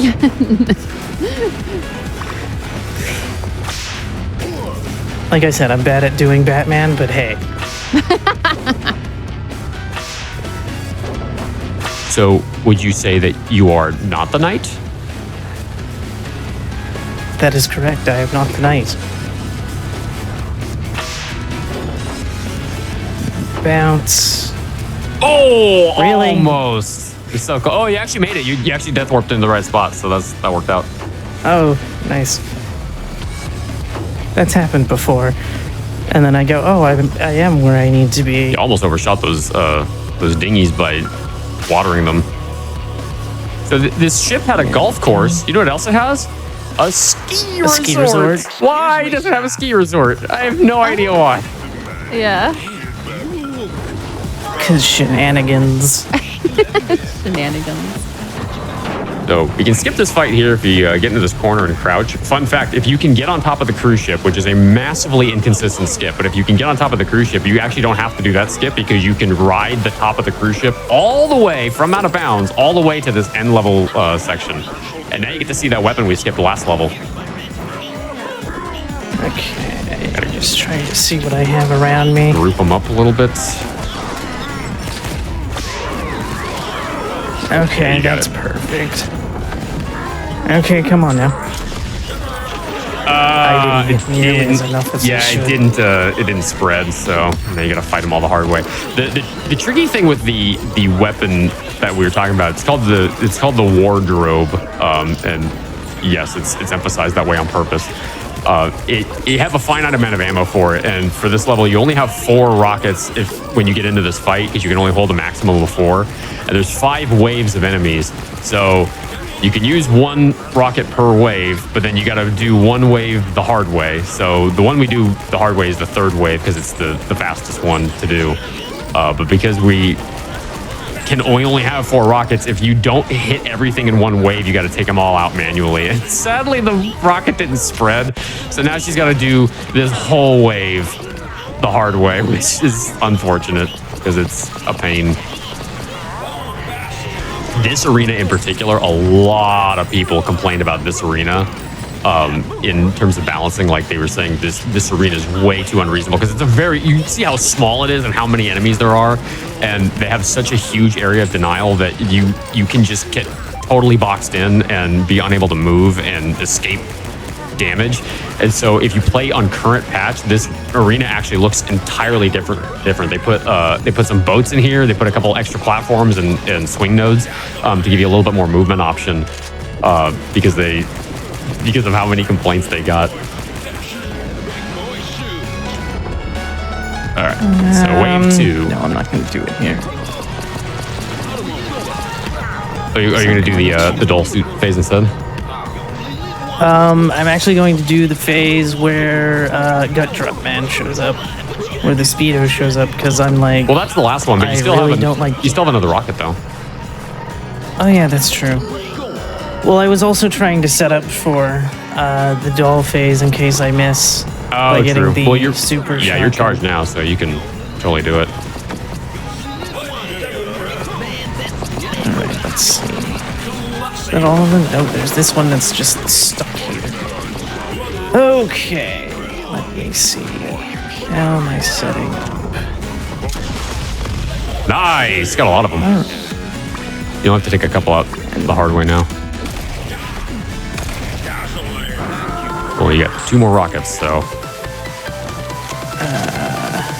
Oops, wrong gun. Actually, wait, if she's here... I would get the DJ out of the way first. Yeah.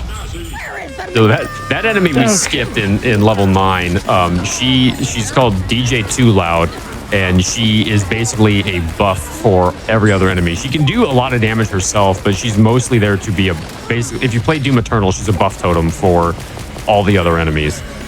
And then this is the last phase.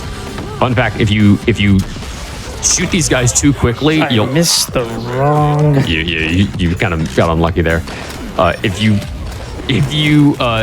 take out this phase with a rocket too quickly, you'll actually soft lock the arena.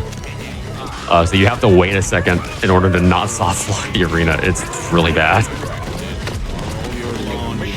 Also, speaking of a certain game that involves a certain hero named Cloud, if you were listening closely to when I deal with our mask friends here, you might hear a certain tune when they are defeated, if you listen closely. I know which game it is. You're talking about Sonic the Hedgehog, aren't you? Yeah. Yeah, I know that game. I know which one you're talking about. That's the one with Cloud and Aerith and all that. Yeah, anyways. Yeah, exactly. Maybe a cat All right, so that was level 12. Now we're on to the final level, boss which is the fight. final. The final boss. That also has some other fantastic video game references in it. True. See if you can point them out. You need to skip the cutscene. There you go. Yes, I know I need to skip the cutscene. It's like I love the cutscene a lot, but this is a speed run. We must skip it. That's the whole thing.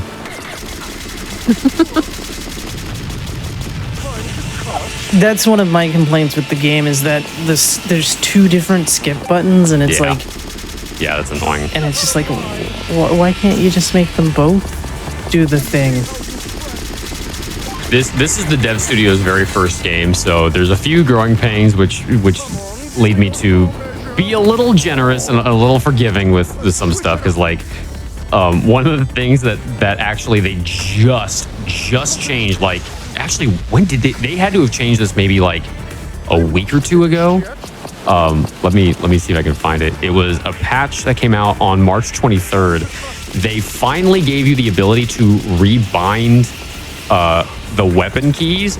Prior to then, the weapon keys were hard-coded and you couldn't change them, which is like a humongous accessibility problem. And we were complaining about that from day one, and they finally gave us that option in the most recent patch, which we don't even play on for speedrunning. Yeah, I was about to say, but too bad you can't use that because you're not on that patch. Yeah, literally, I wrote an auto hotkey script that let me reroute the keybinds that I want for when I run the game, because I was like, if I'm gonna, optimize the combat, I need to be able to hit the keys that I need for the combat, and so I had to write an auto hotkey script in order to do that, which was a very frustrating thing to have to do that for a game that should have native keybind mapping. They also added widescreen support as well. So if you're a widescreen gamer, there is now that option for you as well. What was really funny was they released the patch for that, and then a bunch of people went into the discussion forums and said, yeah, I have a widescreen, it's still not playing in widescreen. And they were like, oh, what happened? And so they had to release a hotfix for that. A hotfix for the game, not like a GDQ hotfix, but like a hotfix for the game. Just because hotfix can be used kind of interchangeably here, I want to make sure we're clear on which kind of hotfix we're talking about. They had to release a hotfix in order to fix the widescreen issue because they broke it on the very first release. And now we're getting some story plot here, because in chapter 10, there's another spot where we can use the Fab Slap. But if you do, the glove malfunctions, and Haley brings it up, and she's like, did your glove just malfunction? It's not brought up until this point, where we find out that Turncoat, boss here, was the one who made the Fab Slap glove, and now uses it against us, and that's why we're currently fighting our costume. Yeah, we are a dual suit, and we are fighting Dez, a bunch of Dezes. His name is Desmond, by the way. We never said that. Yes. It's Desmond. No, we it's didn't. Desmond, yeah.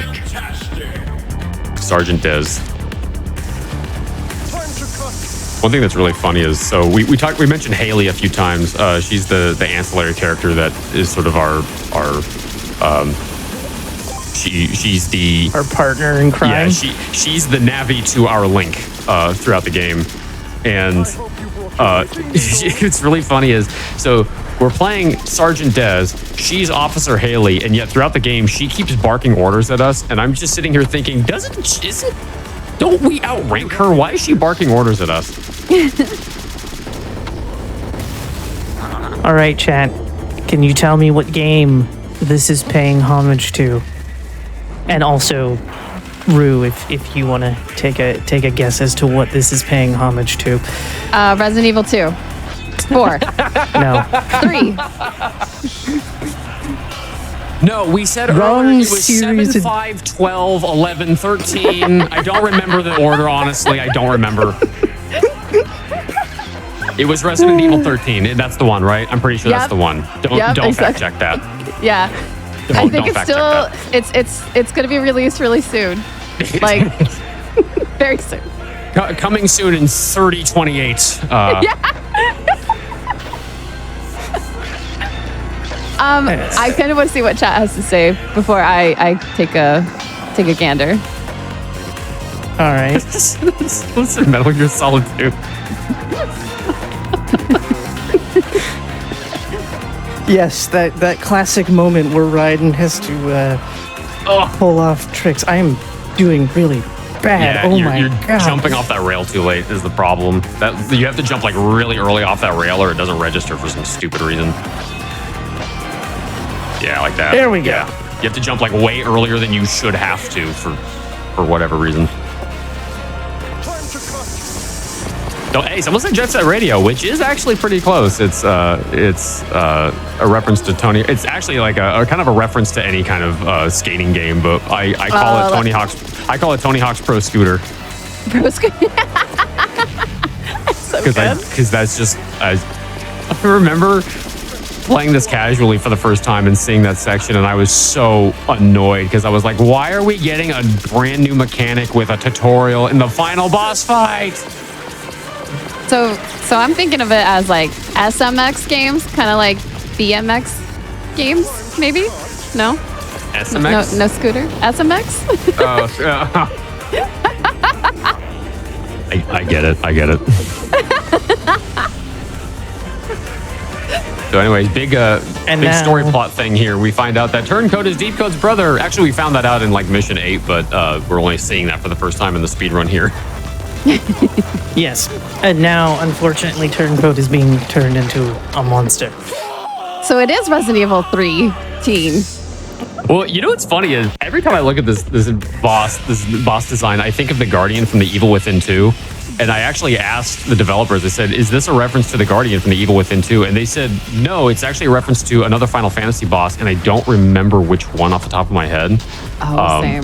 So like, there's like multiple Final Fantasy reference throughout this whole thing, which is totally lost on me because I have never played a Final Fantasy game. Oh, Yes, you can even find Easter egg costumes. It's in the 100% route. And one of them is Dez in Tidus's outfit. Yeah. Okay, I would get that reference. When it comes to the and I think Cloud as well. Oh, really? Okay. Yeah, I'm pretty sure there's a Cloud costume in here as well. What were you gonna say? Oh, I was just gonna say, when it comes to the enemies, though, I've played too many Final Fantasies that I can't like pinpoint enemies or the final bosses other than Sephiroth. I have played Kingdom Hearts. I actually played a lot of Kingdom Hearts 1, so I am familiar with Sephiroth. But that's about it. Yeah. No love for Kefka, I see. Maybe Seymour. I do know Seymour, but that might not be the last boss either. I think it was like Sin or something like that in Final Fantasy X. But either way, this looks just like that boss from Final Fantasy something.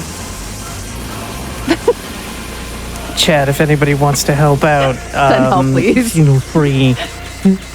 Please send help. There we go. So fun fact, this is the most RNG heavy section of the entire run, and it is the last phase of the final boss fight. And it is almost 100% RNG. Also, to be fair, Sephiroth is my favorite Final Fantasy character. Dun, dun, dun. As I say, no love for Kefka.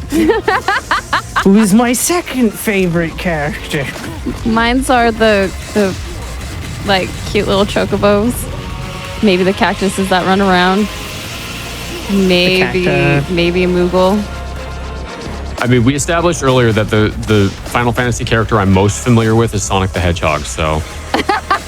That's the best and cutest one. Yeah. I mean, it's very thematically appropriate for this show. Exactly. I mean, I don't know. Zodic is pretty cool. If anybody's familiar with the classic Sega Dreamcast game Illbleed, which is another game that I run,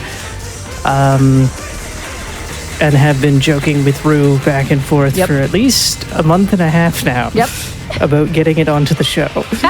I mean, this is what I say to. I've had someone ask me to have Doom on my show, and I'm like, well, if Doom created a game where all the chibis came to life, sure. Like, if there was a way, because there are like horror games that are cute, but Doom and Illbleed, that's getting questionable. I mean, I run Scorn, and I joked about getting that on this show, so... What I could do is get Doom, Scorn, and Illbleed together and call it the Legally Cute edition with Entices. Terrible. Okay, if you're gonna do Doom, then you have to do Doom 3, because that's the one that's the cutest out of all of them. Okay. Also, time is coming up here in just a second. That is time. GG's. GG. And underestimate, too. Let's go. Let's go. Hooray. That means I have to get ready and for then, the unfortunately, there's no cool music for this one. Unfortunately. There's cool dance moves. I like the dance moves. There are cool dance moves. Yes, cool dance moves, but no cool music. It's the same music that we see on every other level outside of 8. In fairness, this is a cool tune, even though it plays in every single Brawl Ball except for level 8. Yes, this is also true. Dane, if people want to find you, where can they? I am at twitch.tv/dangerous, DANEJERUS. I'm also on Twitter at dangeroustv. And yeah, Abby, if people want to find you, where can they find you? You can find me on twitch.tv/Abby's Corner, and you can also find my podcast at Speedrunners and Coffee on YouTube and Spotify and a million other places. New episodes every Saturday. And you can find me on Twitter and things. And the stuff. But thank you very much for having us. Yes, I super appreciate it, and I hope you all enjoyed the run. Yeah, was there any shout outs to like the community or? Oh yeah, we got a few shout outs we have to give. For sure. Yeah. Go for it. Divine. Number 1, the finder of skips. There's also, of course, another shout out to Dane. He is one of the mods for the community. We also have a cool Discord, which you can find on SRC. Come join said community. We have all the skips and whatnot there, and eventually there's going to be a tutorial there at some point. Once I actually get off my butt and make it. Again, shoutouts to Metalbox, who is the any% New Game Plus world record holder. He grinded quite a bit and did a lot of level runs and did a lot of practice for it. Oh God, I'm A-Catters for being the new any% record holder. It was Metalbox and A-Catters came in and after the AGDQ run and they jumped into the Discord and they're like, all right, we running this now, and they cleaned the leaderboard out. So big shout outs to the two of them for coming in and taking the mantle in this relay race of this speed run.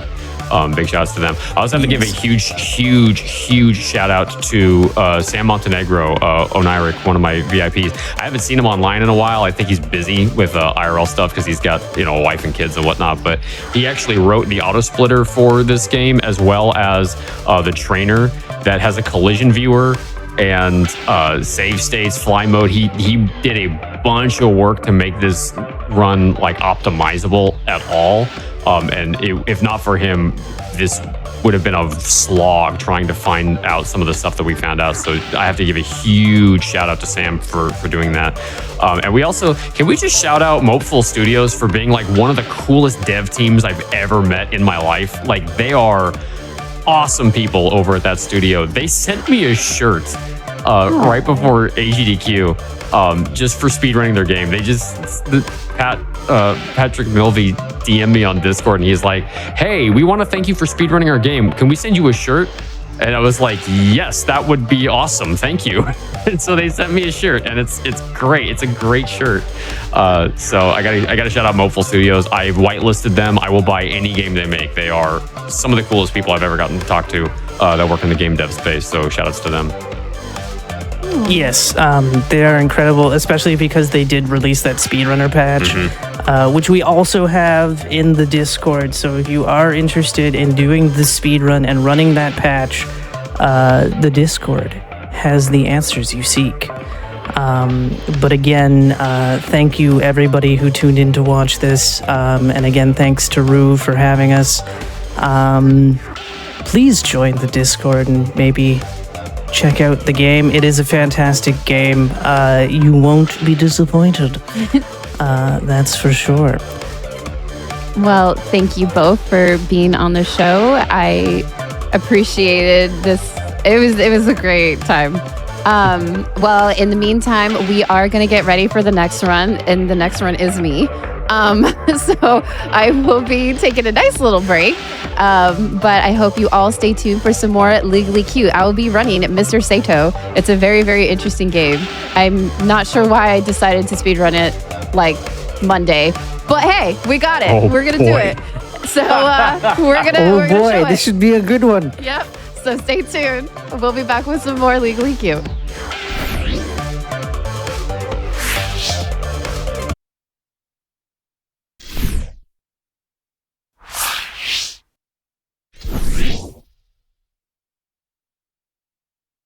The Hotfix show that features cute and cozy games. Tonight's episode is the Stranger Cute games, kind of like a, Stranger Things going on. Basically, I just wanted to make sure to kind of get into a few announcements before I start running the video game. So we are going to be having the SGDQ 2023. It will be coming up. It's going to be coming up from May 28th to June 4th in Minneapolis, Minnesota. And if you are interested in attending an event, the registration is open until May 3rd. If you want to get some more information, you could go to the website to find out more. Also, the games list is out. Definitely check that out while you're looking up the registration. So if you want to know more information in chat, you could do the command SGDQ. Alrighty, so this is a game. It's Mr. Saitou. I'm running it. I learned it on Monday. It's a very, very cute and adorable game. I will start and then I'll kind of just chill and vibe as we speedrun it. Alrighty, so on the count of 3, 2, 1, go. So Mr. Saitou is a very interesting. So there's another game that is out, and I'm trying to remember the name of it. But that's the parent game, and then this is the child game that is a parody off of that. It's essentially a very, very interesting game about just learning about life and learning life in a different perspective and in a different way. What got me into this game was. It was cute. Also, I was kind of trying to find a pixel art kind of vibe game when I was searching on my Steam Deck. So it was just oh, this is super, super cute. So essentially, we are in this hospital, and we are just like waking up, everything's going on.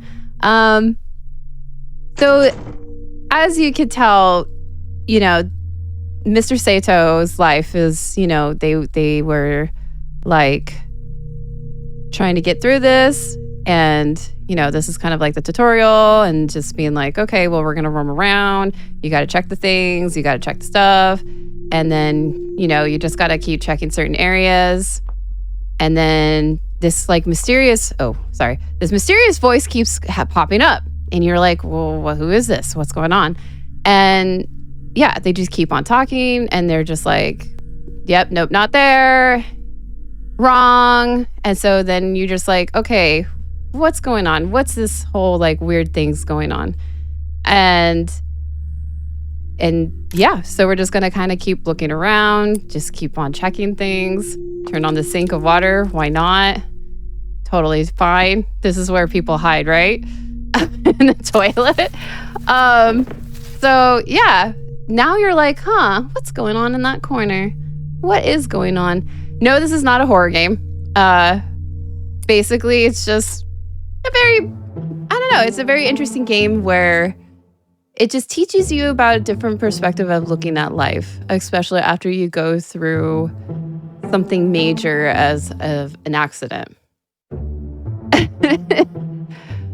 Is the plot twist he's a Saitonist? I don't know. But essentially, you'll find your little companion, and your little companion, Brandon, comes to you and wants to be your friend, and just sits there and just is like, oh, hey, this is cool.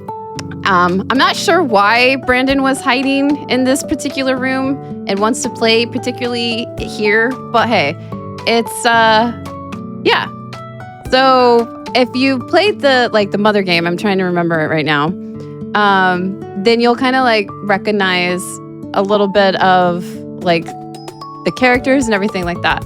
So yeah, Brandon's a kid in the hospital, and he likes to draw, and we have a worm, the Lana worm. Yeah, it's totally fine. So yeah, and we're gonna name this worm Mr. Saitou. It's a very cute looking worm. I could totally tell that so the moment I saw the worm is what got me sold on the game. So it's just kind of it's just adorable game that's very easygoing, very calm. The music's great. You have Waito, you have Saitou. Yeah, you have more Saitous. Yeah, so that's what this game's all about. It's just kind of traveling together with a pud buddy and seeing life in a different way. So now we're gonna be going into this dream world, I guess. Well, we're dreaming, I think. And we wake up and we're in this little worm. And so, yeah, I don't know, this game's what do you call it? They're text box characters. It's just so cute. And yeah.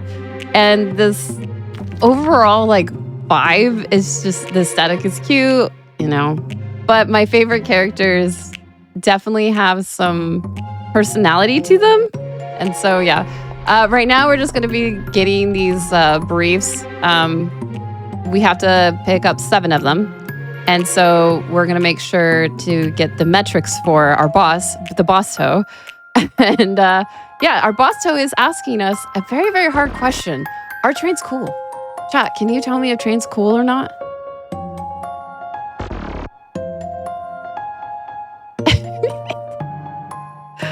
The sound effects are so good. And the facial expressions are so good.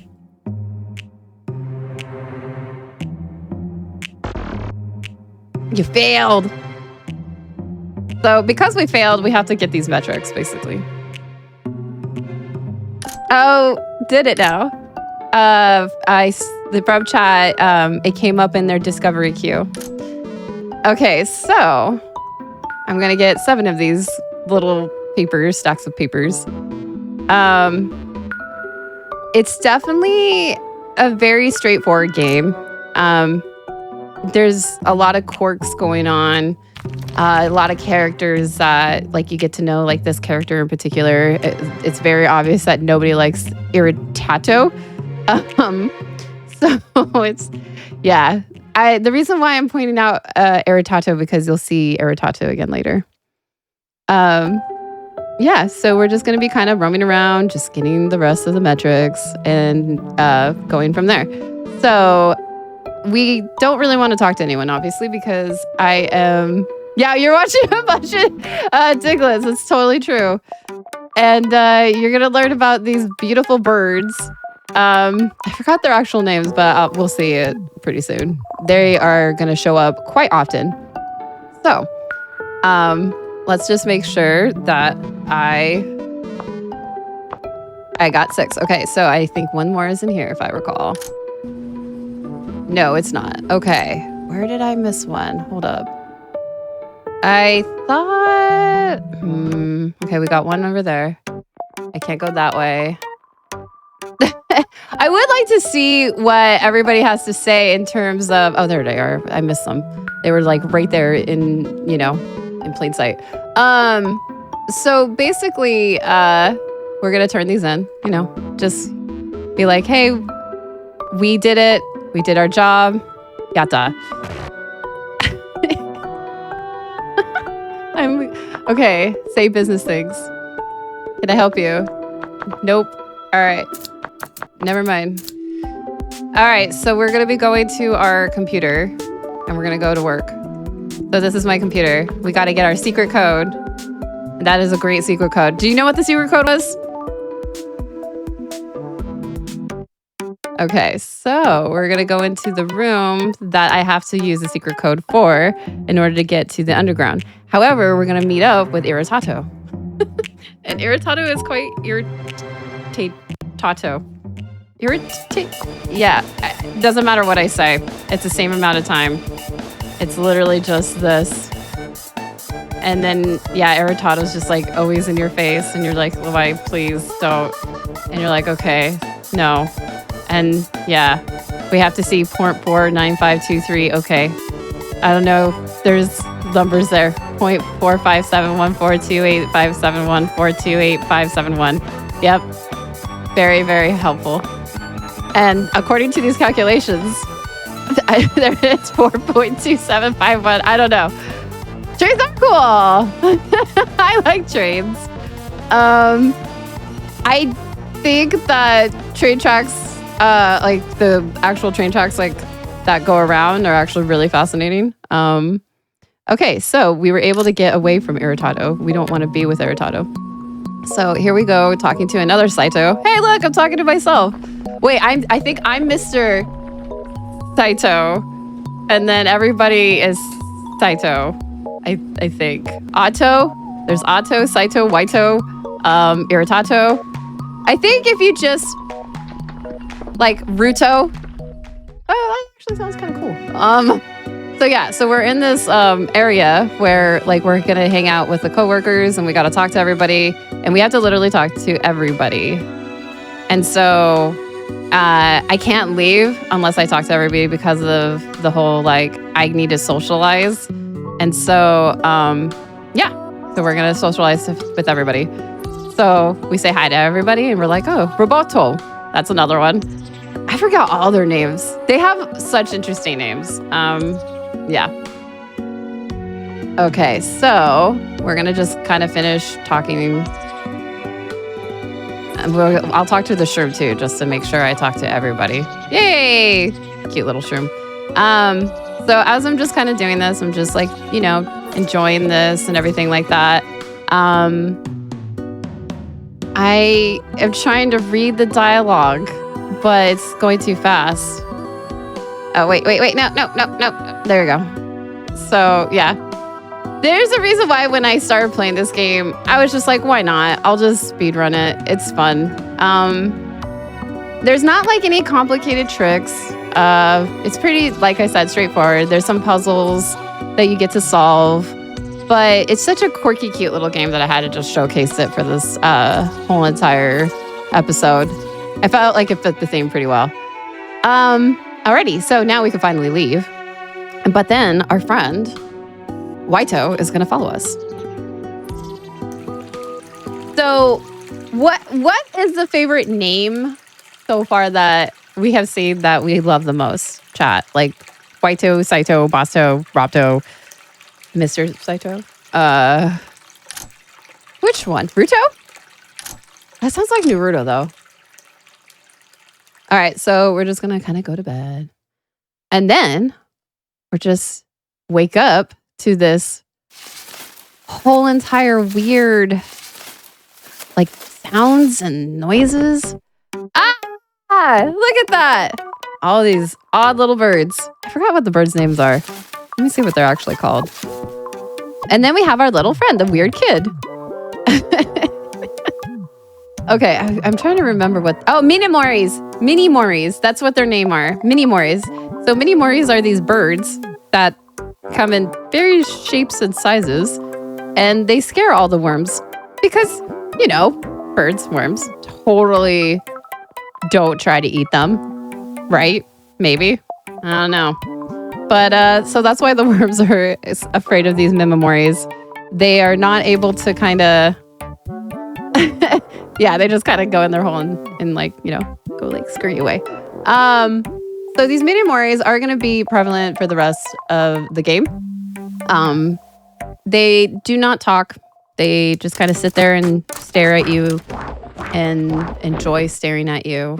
And yeah, so our little friend did get rid of all of those birds. And now we found out our friend's name is Brandon. So there is a correlation between the hospital and this dream. So in this dream, we're going to go on our little adventures. And now we're going to help out Brandon go into a particular place to find this cave of, like, basically check out a spot of the cave and have fun with that. So that is to the train. Wait, no, that is not to the train. Sorry. Rue is going the wrong direction. I need to talk to this little odd-looking friendly foot thing. Oh, it's closed for reservation. Okay, so that is the train.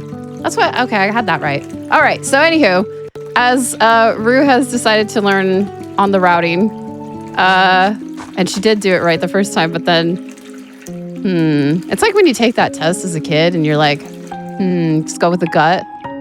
Alrighty, so we're in this whole entire area. It's a cave of like wonders and all this beautiful, you know, things that surround it. We're in this like ruins and everything like that. So this character is my favorite character because look at this character's face. Archilotto. Archilotto. I mean, look at that face. Come on. How do you not deny that face? I love the stares cutely, by the way. Just stare cutely. I've never heard of stare cutely before. I like that. I like it a lot.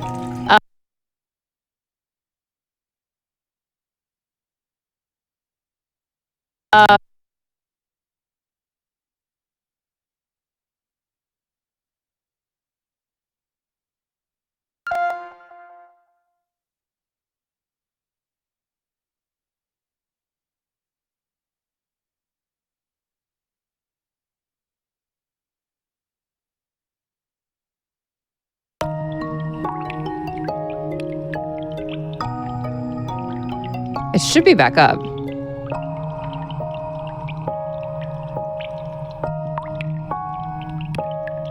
Okay, cool. Okay. Alrighty. Apparently I wanted to make things saucy by having my OBS not work all of a sudden. I'm not sure why. So on the countdown, I will be ready pretty soon. 3, 2, 1, let's go. Okay. So, besides what just happened, yeah. So there's these golf balls, as you can see, and they are basically a representation of kind of the workforce. I don't know. There's a lot of golf, apparently. I'm not sure why, but hey. So, I was supposed to go this way. this way. I know where I'm going, I promise. So we had our little friend, you know, you're just like solving the puzzle. It's pretty cute. All right, so let's go over here, go back, and then we go like this. Oh, wait. Why did I do that? I overcomplicated it. There it is. There we go. All right, so this calculator is a interesting character, by the way. I'm not sure how to say... I don't want to ruin the surprise because it's quite nice, but this calculator is going to be your most resourceful way to solve these puzzles, just to let you know. Yeah, so undefined. So the calculator's name is undefined. And undefined is going to help us solve these puzzles. And here's your hint. The cave is a bit strange. Isn't that odd, don't you think? Or something like that. Something about odd, right? So you're like, okay, I know what you're telling me, okay? So you're saying take these Mimamori statues and just put it all on the odd numbers. Very, very hard puzzle to solve. Very, very hard one. So we got our key. And yeah, so we're just going to kind of get to the next place. And just kind of... Oh, it's empty. Yeah, of course it's empty. So the calculator's name is undefined at the moment. I don't want to ruin the surprise there.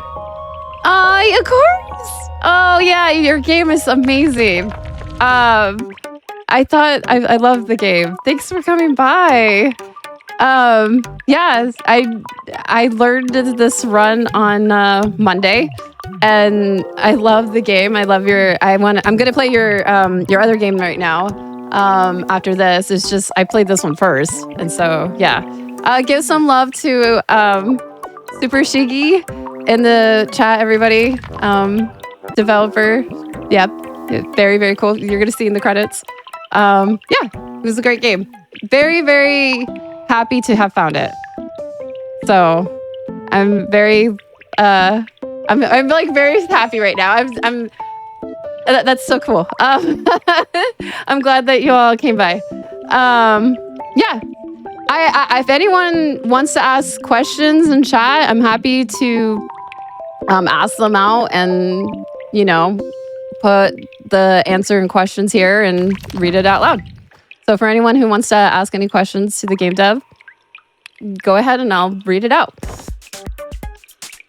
Okay, so now we're getting afraid, like we're going to get over our fears, right? We are taking these memories and we're gonna put them on their pedestals, and they are basically the ways to open the secrets to this rune area. Aww, I'm seeing a lot of love. That's great. Aww, that's great. Okay, so this one, and a fun fact, you can't not talk to the calculator, well, undefined, without, so like you can't proceed forward in the game without triggering this. So you have to do it. Definitely would say that, so this one is basically the same puzzle where you're kind of taking a look at what we're gonna light up.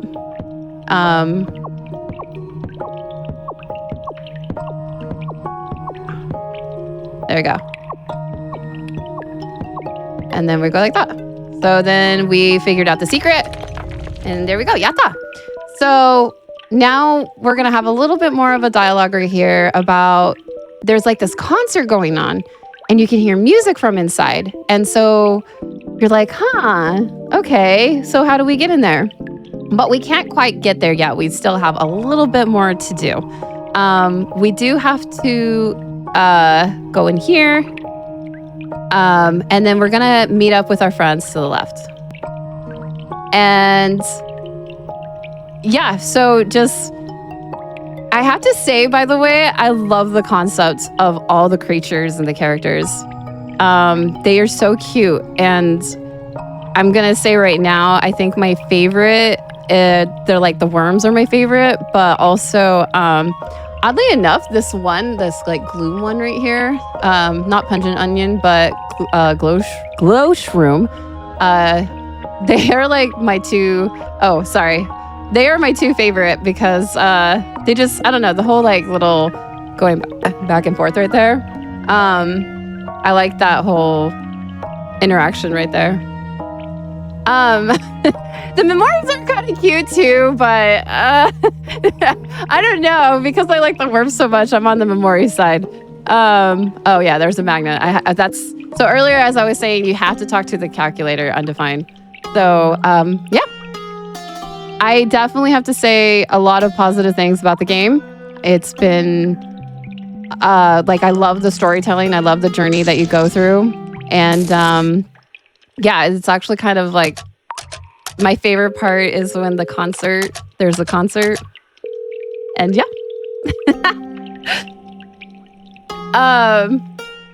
What I was curious about, I had a question actually. I was curious about what like what got to this point of creating this spin-off, and like what were the thoughts there? And of course I want to ask if there's more to come, but I'm not going to do that. But I just wanted to see the thoughts there about like the creation and how it all began. So we're taking the memories, and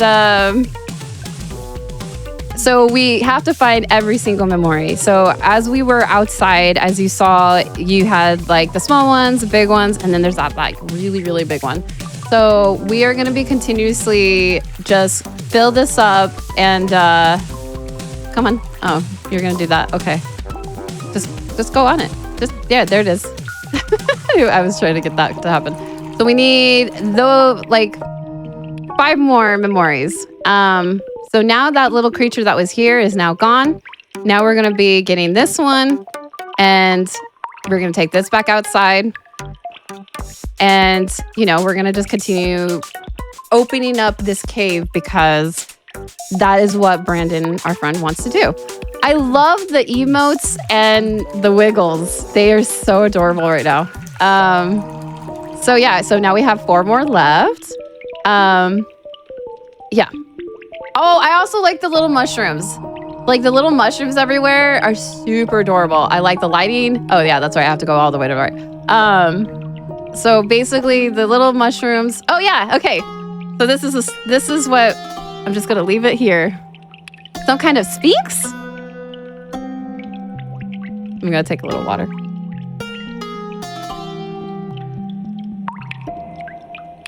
So some kind of sphinx is a character that basically wants to do basic math.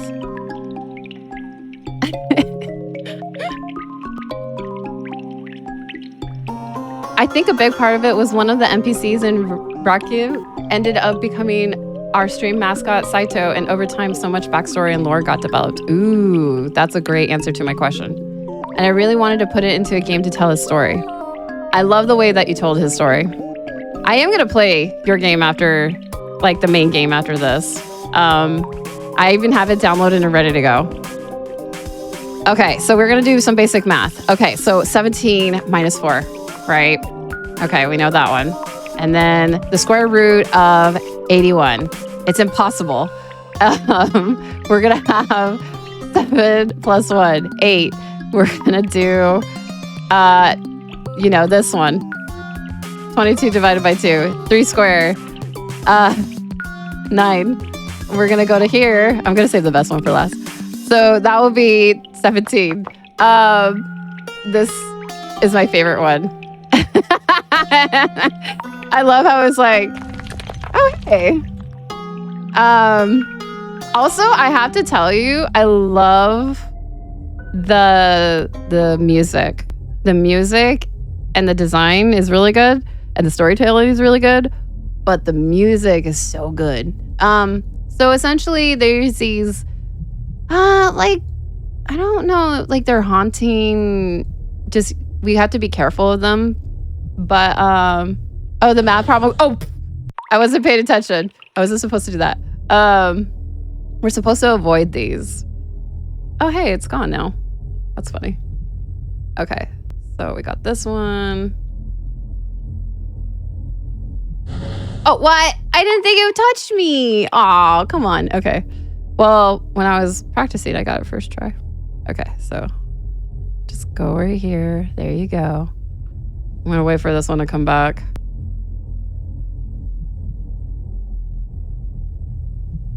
So it's good when you do it, when you exit out, because that's the fastest way to do it. Okay, so this is a clock. We got to talk to the calculator, but we know that the calculator is no longer just a calculator. It is the Sphinx. The Sphinx was the calculator the whole time. So the Sphinx of math. And so, yeah, we get a clue. And so we're going to be like, okay, so we've got to do it odd, right? And it looks like a clock. So we're just going to put all of these statues inside of, you know, each little petal. So, ugh. Okay, so we got the secret. And also, if you kind of hear, then you're like, okay, that is a clock because you can hear. So now we can, that was the fastest way to do that. So going out, you want to do that. Okay, I am going to do this just because it's pie. Oh, I see you found my delicious pie.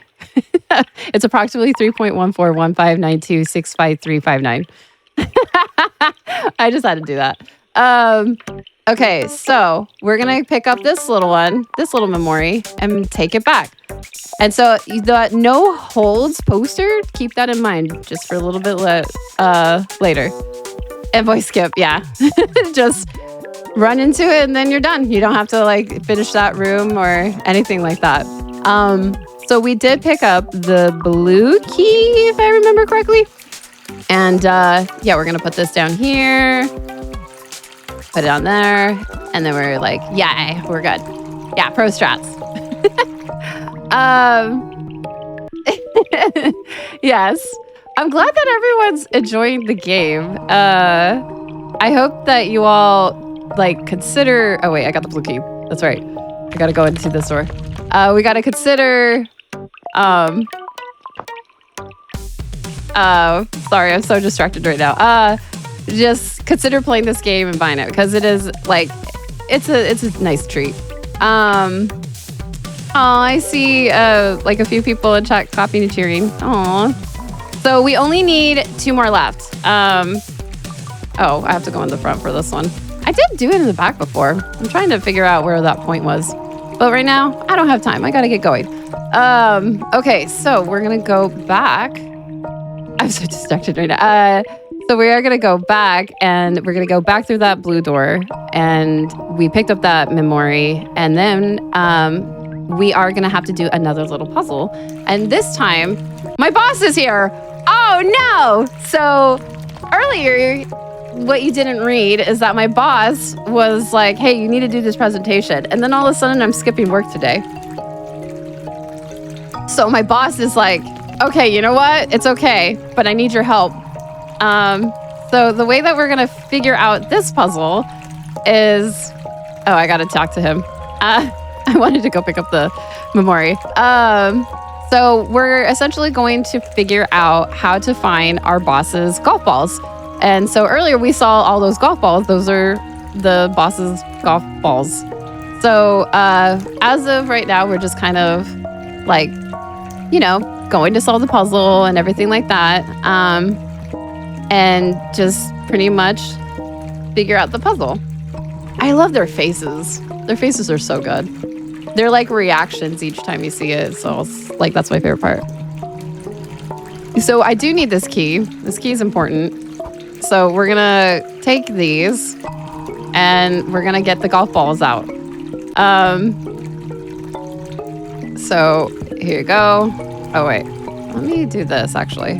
That's what it was. It's all the odd numbers. Okay, that's what I gotta do. And I only have to do 2 of them. I love the emotes. Oh, they're so cute. So there's emotes of the like worms and that are going on in chat right now. So we're gonna get our other golf ball and we will be done with this.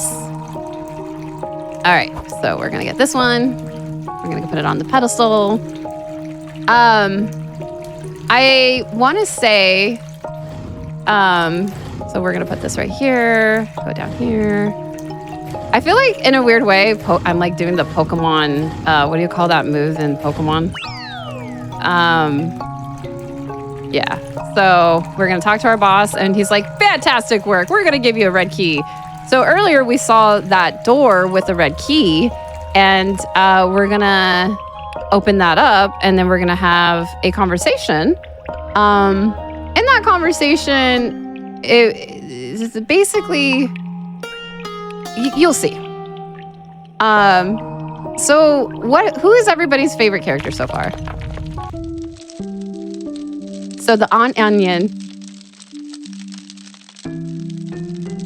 I love Aunt Onion. She's so cute, sitting there knitting across the fireplace. Oh, the sound of the fireplace, so nice. I know during Christmas time, I'm gonna like wrap myself up a little bit. During Christmas time, you know, if you go to Netflix, they have those like fireplace burning that you could put on for having on in the background for doing things. And they had one for, oh my gosh, the Witch Hunter? Witcher. No, The Witcher. So it was Witcher. And it was so awesome to hear it because it was playing the music from The Witcher, but you had like the crackling sound in the background. And I was just like, oh, this is so good. Okay, so we got our key and we're gonna go back and, or no, we didn't get a key. We got a hand sanitizer because one thing that I didn't mention was with our hand sanitizer, we're gonna have to go back to the store. Earlier when we went to the market, when that person was like, hey, 50 over here, you gotta come back over here to the market, come on. So we have to come back here and we're gonna go inside. And apparently these cute little shimijis, they like hand sanitizers. And so, or not hand sanitizers, they like the decaying tree oaks, that's what it was.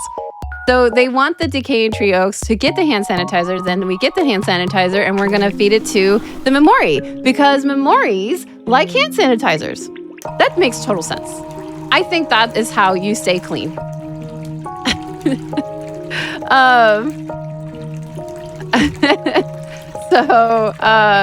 Yeah, I actually, like, when I play the other game, I definitely want to consider the speedrun and everything like that. So this happy little tree is like super cute. So this tree is the one that tells you, oh, hey, finally a visitor. Did you know that you can have this? I didn't know that. And then, I don't know, like this tree is so cute. So the tree is what tells you how to solve this puzzle, basically. I think. Yeah, it's I think? No, it's soap. No, hand sanitizer wipes. Yeah, that's what it is. Okay, so we're gonna go and we like are solving this puzzle because, you know, if you're venturing around here, you would have had this happen, but I knew the secret way to get here. So we're gonna get some hand sanitizer wipes to a Gigamori, not a Minimori. So the Gigamori is gonna be like, yes, I want some hand sanitizer wipes. And so therefore we you know, got the water to go down because we wanted to save this last Memori, right? The Memori is now floating away and I gotta go get it. So earlier when we were having the conversation with the onion and the shroom, the glow shroom, we are now in place of a Memori and the little boat. I would love, by the way, this music to be like a little soundbite somewhere. Okay, so we're just gonna take this last Memori that we need. Well, it's not the last one, but it's like the second to last one. And we're gonna kind of go back into the beginning, just take it back. And, you know, just kind of chill and vibe on the way. So I wanna take this. And so my favorite part of the game is coming up. When the moment happens, I'll let you know, but I'm super, super excited for it to come. So we're gonna have a little bit more development of this game. And now the friendly foot's like, hello. So we like got invited to the club, but you know, we have to. We're like somehow going to become an imposter. Basically, we're going to start playing Among Us, because apparently Brandon looks like one of the celebrities. So we're gonna go and get ourselves a little disguise. Aw, I'm happy to hear that. I'm so glad that you're here, by the way.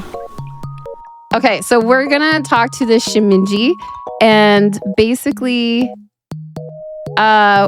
you know, Brandon's gonna be like, hey, you know, I'm gonna start talking. We're gonna start doing negotiations here. Let's start haggling here, right? So while Brandon's doing that, I love this little cute little animation where it's like, Mr. Saitou is just like, okay, I really, really saw what I really, really like, and I really, really want to wear it. And then, you know what I mean? Just that instant, like, oh, I love it so much. And yeah, so as we're having our negotiations happening right now, we are talking about the bracelets that Brandon makes, and he's gonna use 2 bracelets in order to get a cute, adorable tie, by the way. And this is like, just as I would say, this is maybe on my top list of favorite moments. And yeah, so just wait. Ta-da! So now Saitou looks adorable, super cute. Love the tie. Very, very expressive. If you get to know the character a little bit more, Saitou loves donuts. So now Brandon looks like the celeb, and so we're going to be able to get into the club. So I'm wondering if they're going to suss us out. I'm wondering if they're just going to be like, okay, are you this person? But right now, we just have to get in, okay? That's like the most important part. This is the only way to get in. So we're going to get to this concert, and we're going to get into this club. And so they're going to be like, yo, you can't pass through. And then Brandon's like, yo. And then they're like, wait, oh, I'm so sorry. So we're going to get into this club.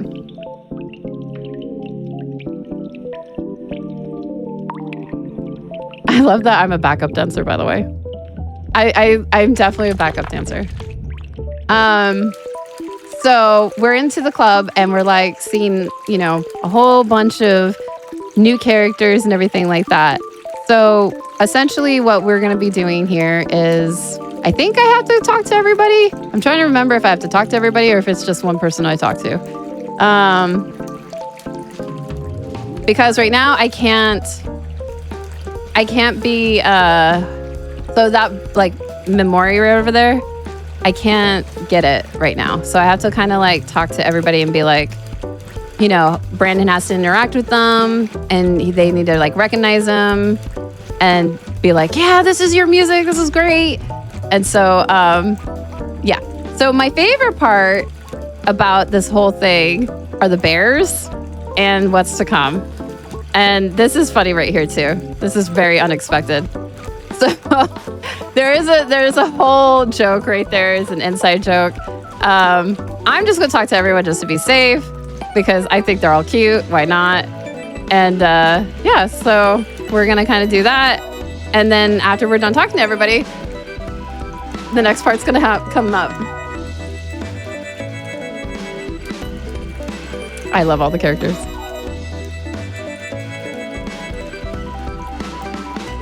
Oh, okay. I gotta go over here. So we gotta verify, you know, I'm the backup dancer. Brandon, they just caught Brandon. All right. So once this part happens, I'm gonna get quiet, but I want everyone to enjoy what's to come. It's gonna be a lot of fun. Yep, and that's how I dance. Yep, you just go like this. That's how you dance. You just like, yee. So I want everyone to start dancing like that. Uh-oh, it's Little Buzz. We're caught. Oh no! So Little Buzz comes out, catches us. We are the imposter.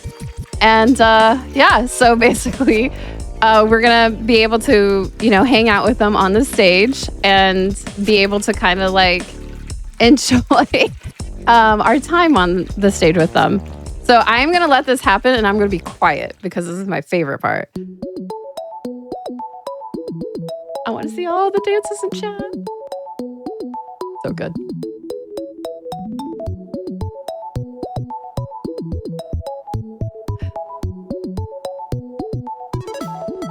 No holds barred. Let's go.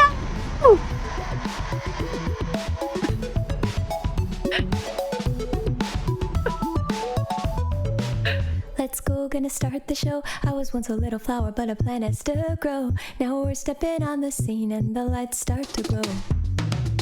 I don't mean disrespect, I just wanna keep it real, gotta change the subject. This here is a tea party, in case you didn't know. The party is on and I think that you'll like that. We're bringing a hype, no holds barred on the song, raising a stink on the mic, but extending the love. So the soiree is long and I bet we'll be best of buds if you're impressed with the funk, since the bars are the bomb. But you are in the wrong if you think you're better than us. Don't poo-poo the recipe of our musical pedigree, like your poo doesn't never reek, just remember the flush. Pedals down, feet On the ground. Don't even care at all.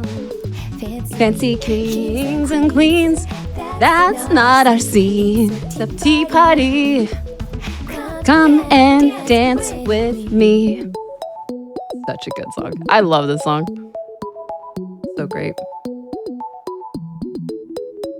Forget a tea party, we'd rather be bards and be part of the beef, consuming the beat with these bars. Soon as we charge into the scene, the tea starts spilling and leaks inevitably, cause he's not Maxwell, it's Lil Bud's. A real buzz is built up for real judge. Chill dad, you will love the skills once you get a load of it, but no scones, we don't want them. Not a hooligan, I don't hold grudges. pedals down, Feet feet on the ground. We don't even care at all.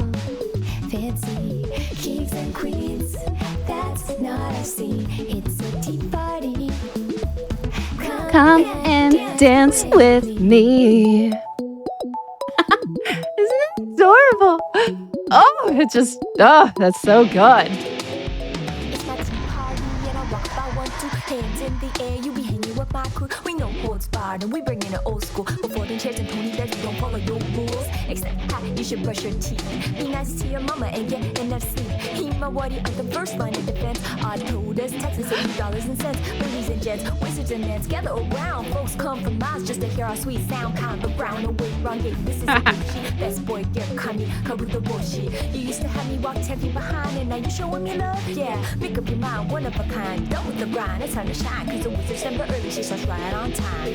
Pedals down, Feet on the ground. We don't even care at all. Fancy kings and queens, that's not our scene. Tea party. Come and dance with me. Such a great song. Honestly, I love the Plants vs. Zombies. Yeah, that was my favorite. I love Plants vs. Zombies. I played that a ton. And like when they put that reference in WoW in World of Warcraft, I was just like, oh. But Plants vs. Zombies and Plants vs. Zombies 2, I played a ton of. Yeah, you gotta dance during a speed run. That's the only way to validate a run, by the way, to dance. Okay, so we got the last bird. And we're gonna be able to basically open the door, and now Brandon and I will be able to fulfill Brandon's dream. Because Brandon wanted to go to this place all along. Yeah, of course. I love this song. So, I honestly, that was a great, great song. Like, I love it was just, that was my favorite moment. I do know, yeah. I remembered when that came out and I was like nerding out so hard. I was just like, oh my gosh. Like I remember it was in the, like the field, and it was like literally like you went to this section. It was like, the zone. I'm trying to remember the zone's name, but, yeah, it was like a field of flowers, and then you had to do a quest for it. So basically, we fulfilled Brandon's desires.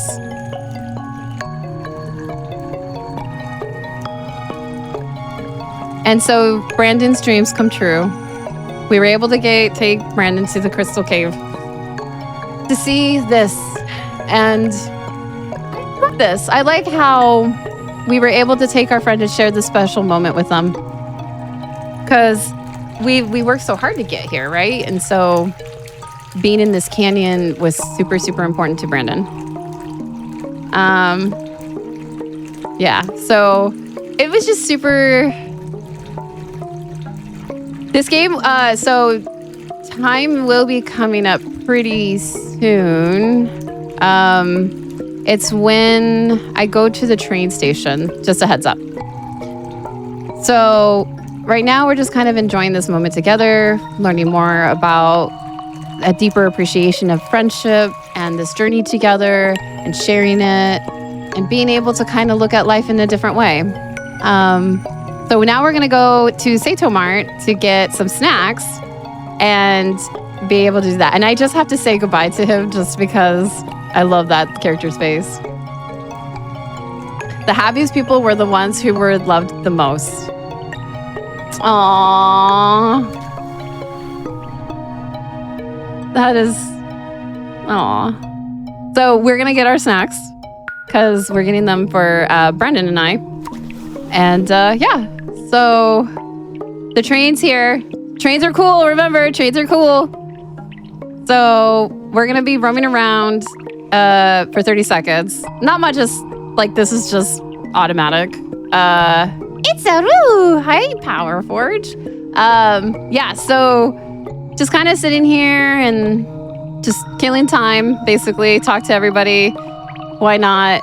And then, you know, just wait for the train to arrive. Yeah, so, oh, sorry, time is not in the train. I'm a little bit of a liar. I just remembered we have a little bit of action in the hospital, and that's when it's time. Because we do have to wake up. So,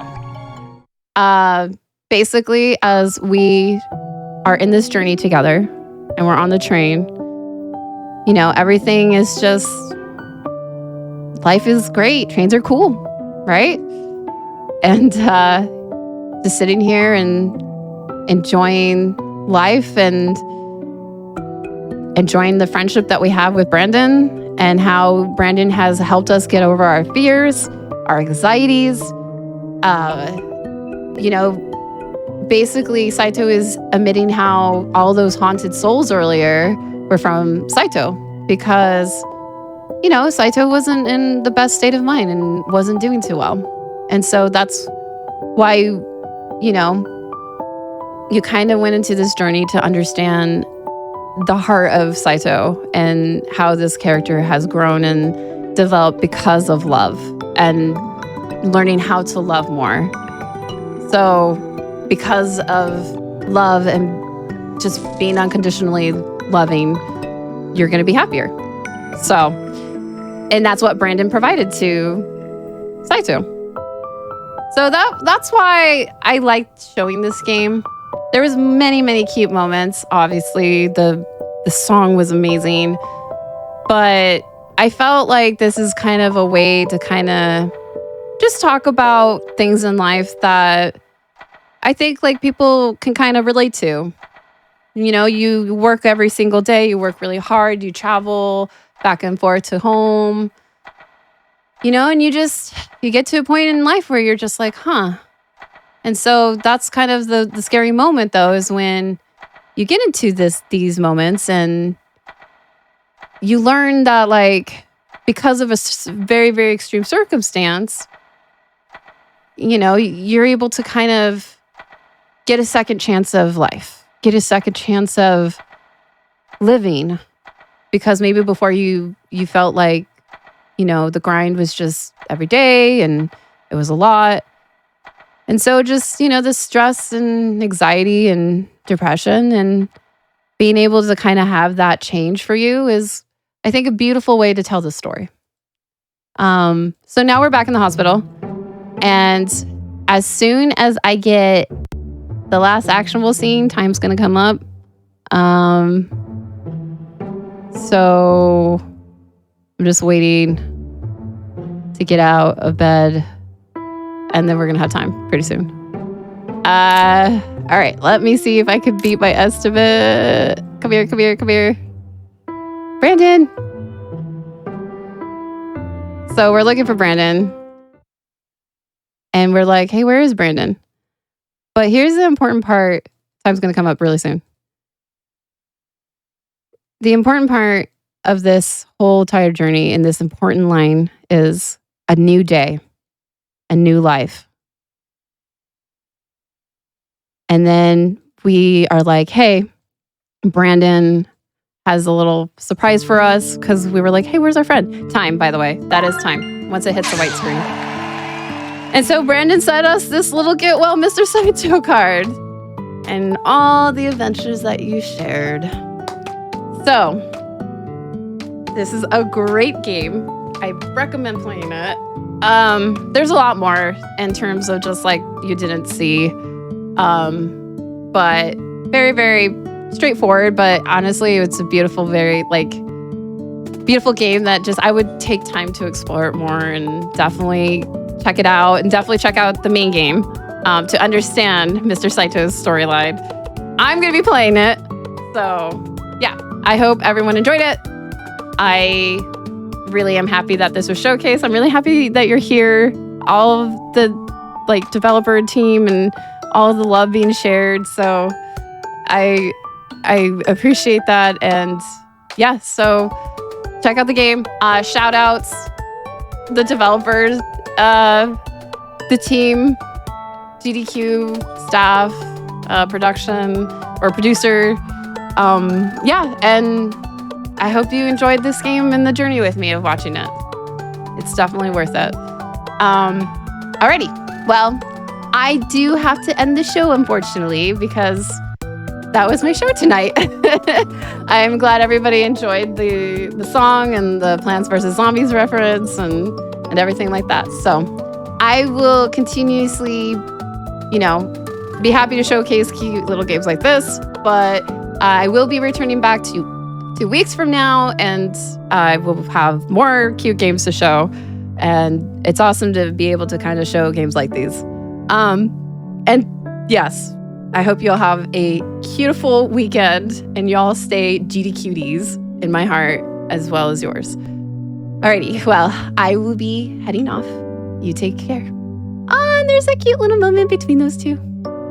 Bye, everybody.